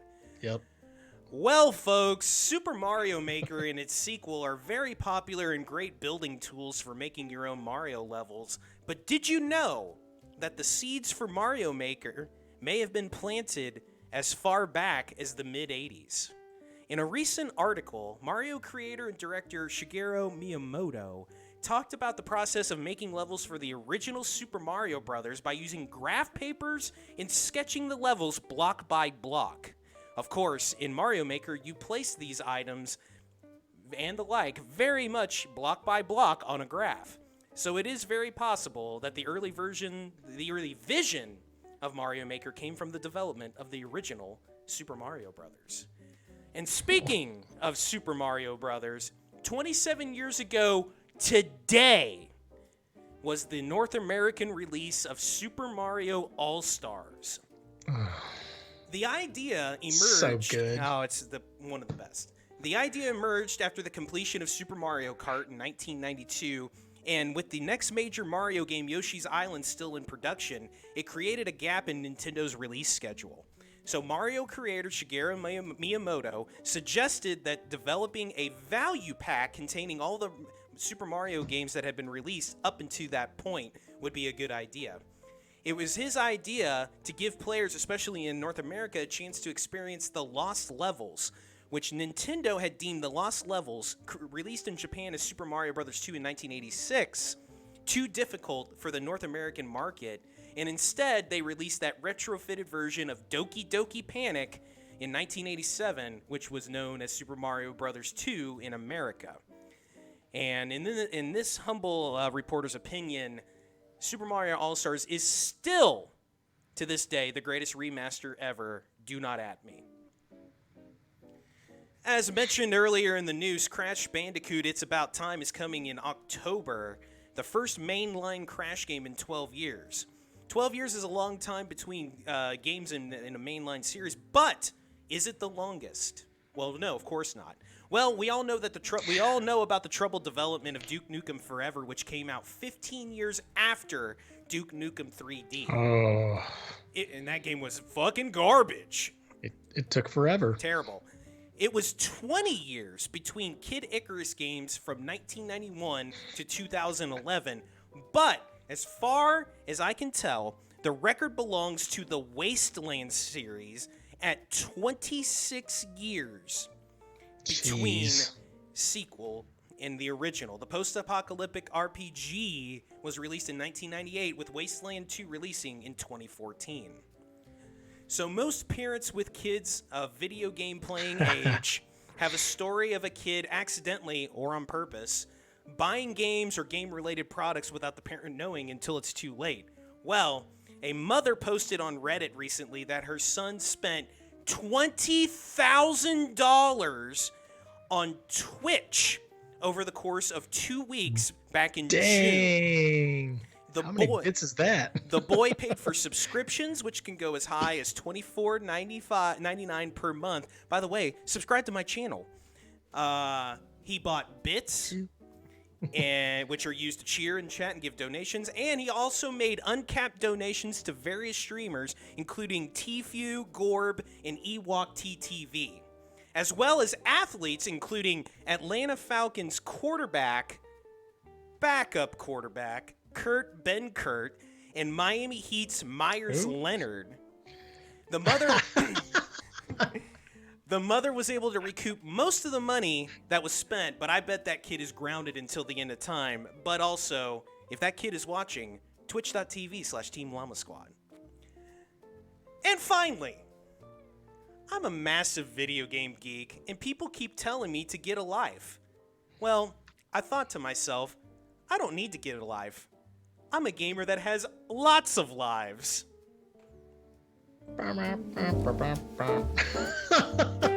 Thanks for hanging out with Mitchell Barron and Charlie Zarzuela here on Tuesday Night Scattershooting. We'll see you next Tuesday right here on the MC Gamescast. And ladies and gentlemen, we have made it to the end of another podcast. Thanks everybody for hanging out tonight, man. We had a good crowd tonight, Charlie. Excellent. I think this one was our best podcast. We're getting better every week. Keep getting better, despite my terrible audio and video cues. And look, hey, we're learning on the fly. We're having a great time here. So thank you everybody that watches live. Thanks to everybody that watches us on VOD on YouTube and checks us out here on the podcast networks. I believe we are on most of them, if not all of them, by now, Charlie. Yeah. So this was a good podcast. Next week we'll be back with another podcast. We'll have to come up with a new topic. and we're going to start getting guests in as soon as possible. Charlie, I hope you have a great week. Hopefully we have some more Shizzle news. wants us to high five. High five right here. There you go. High five. Up there we go. Yep, there it is. There it is. But so, yes, thank you guys. We'll be back with some streams here in a little bit. So for Charlie Zarzuela, I am Mitchell Barrett. Y'all have a great week.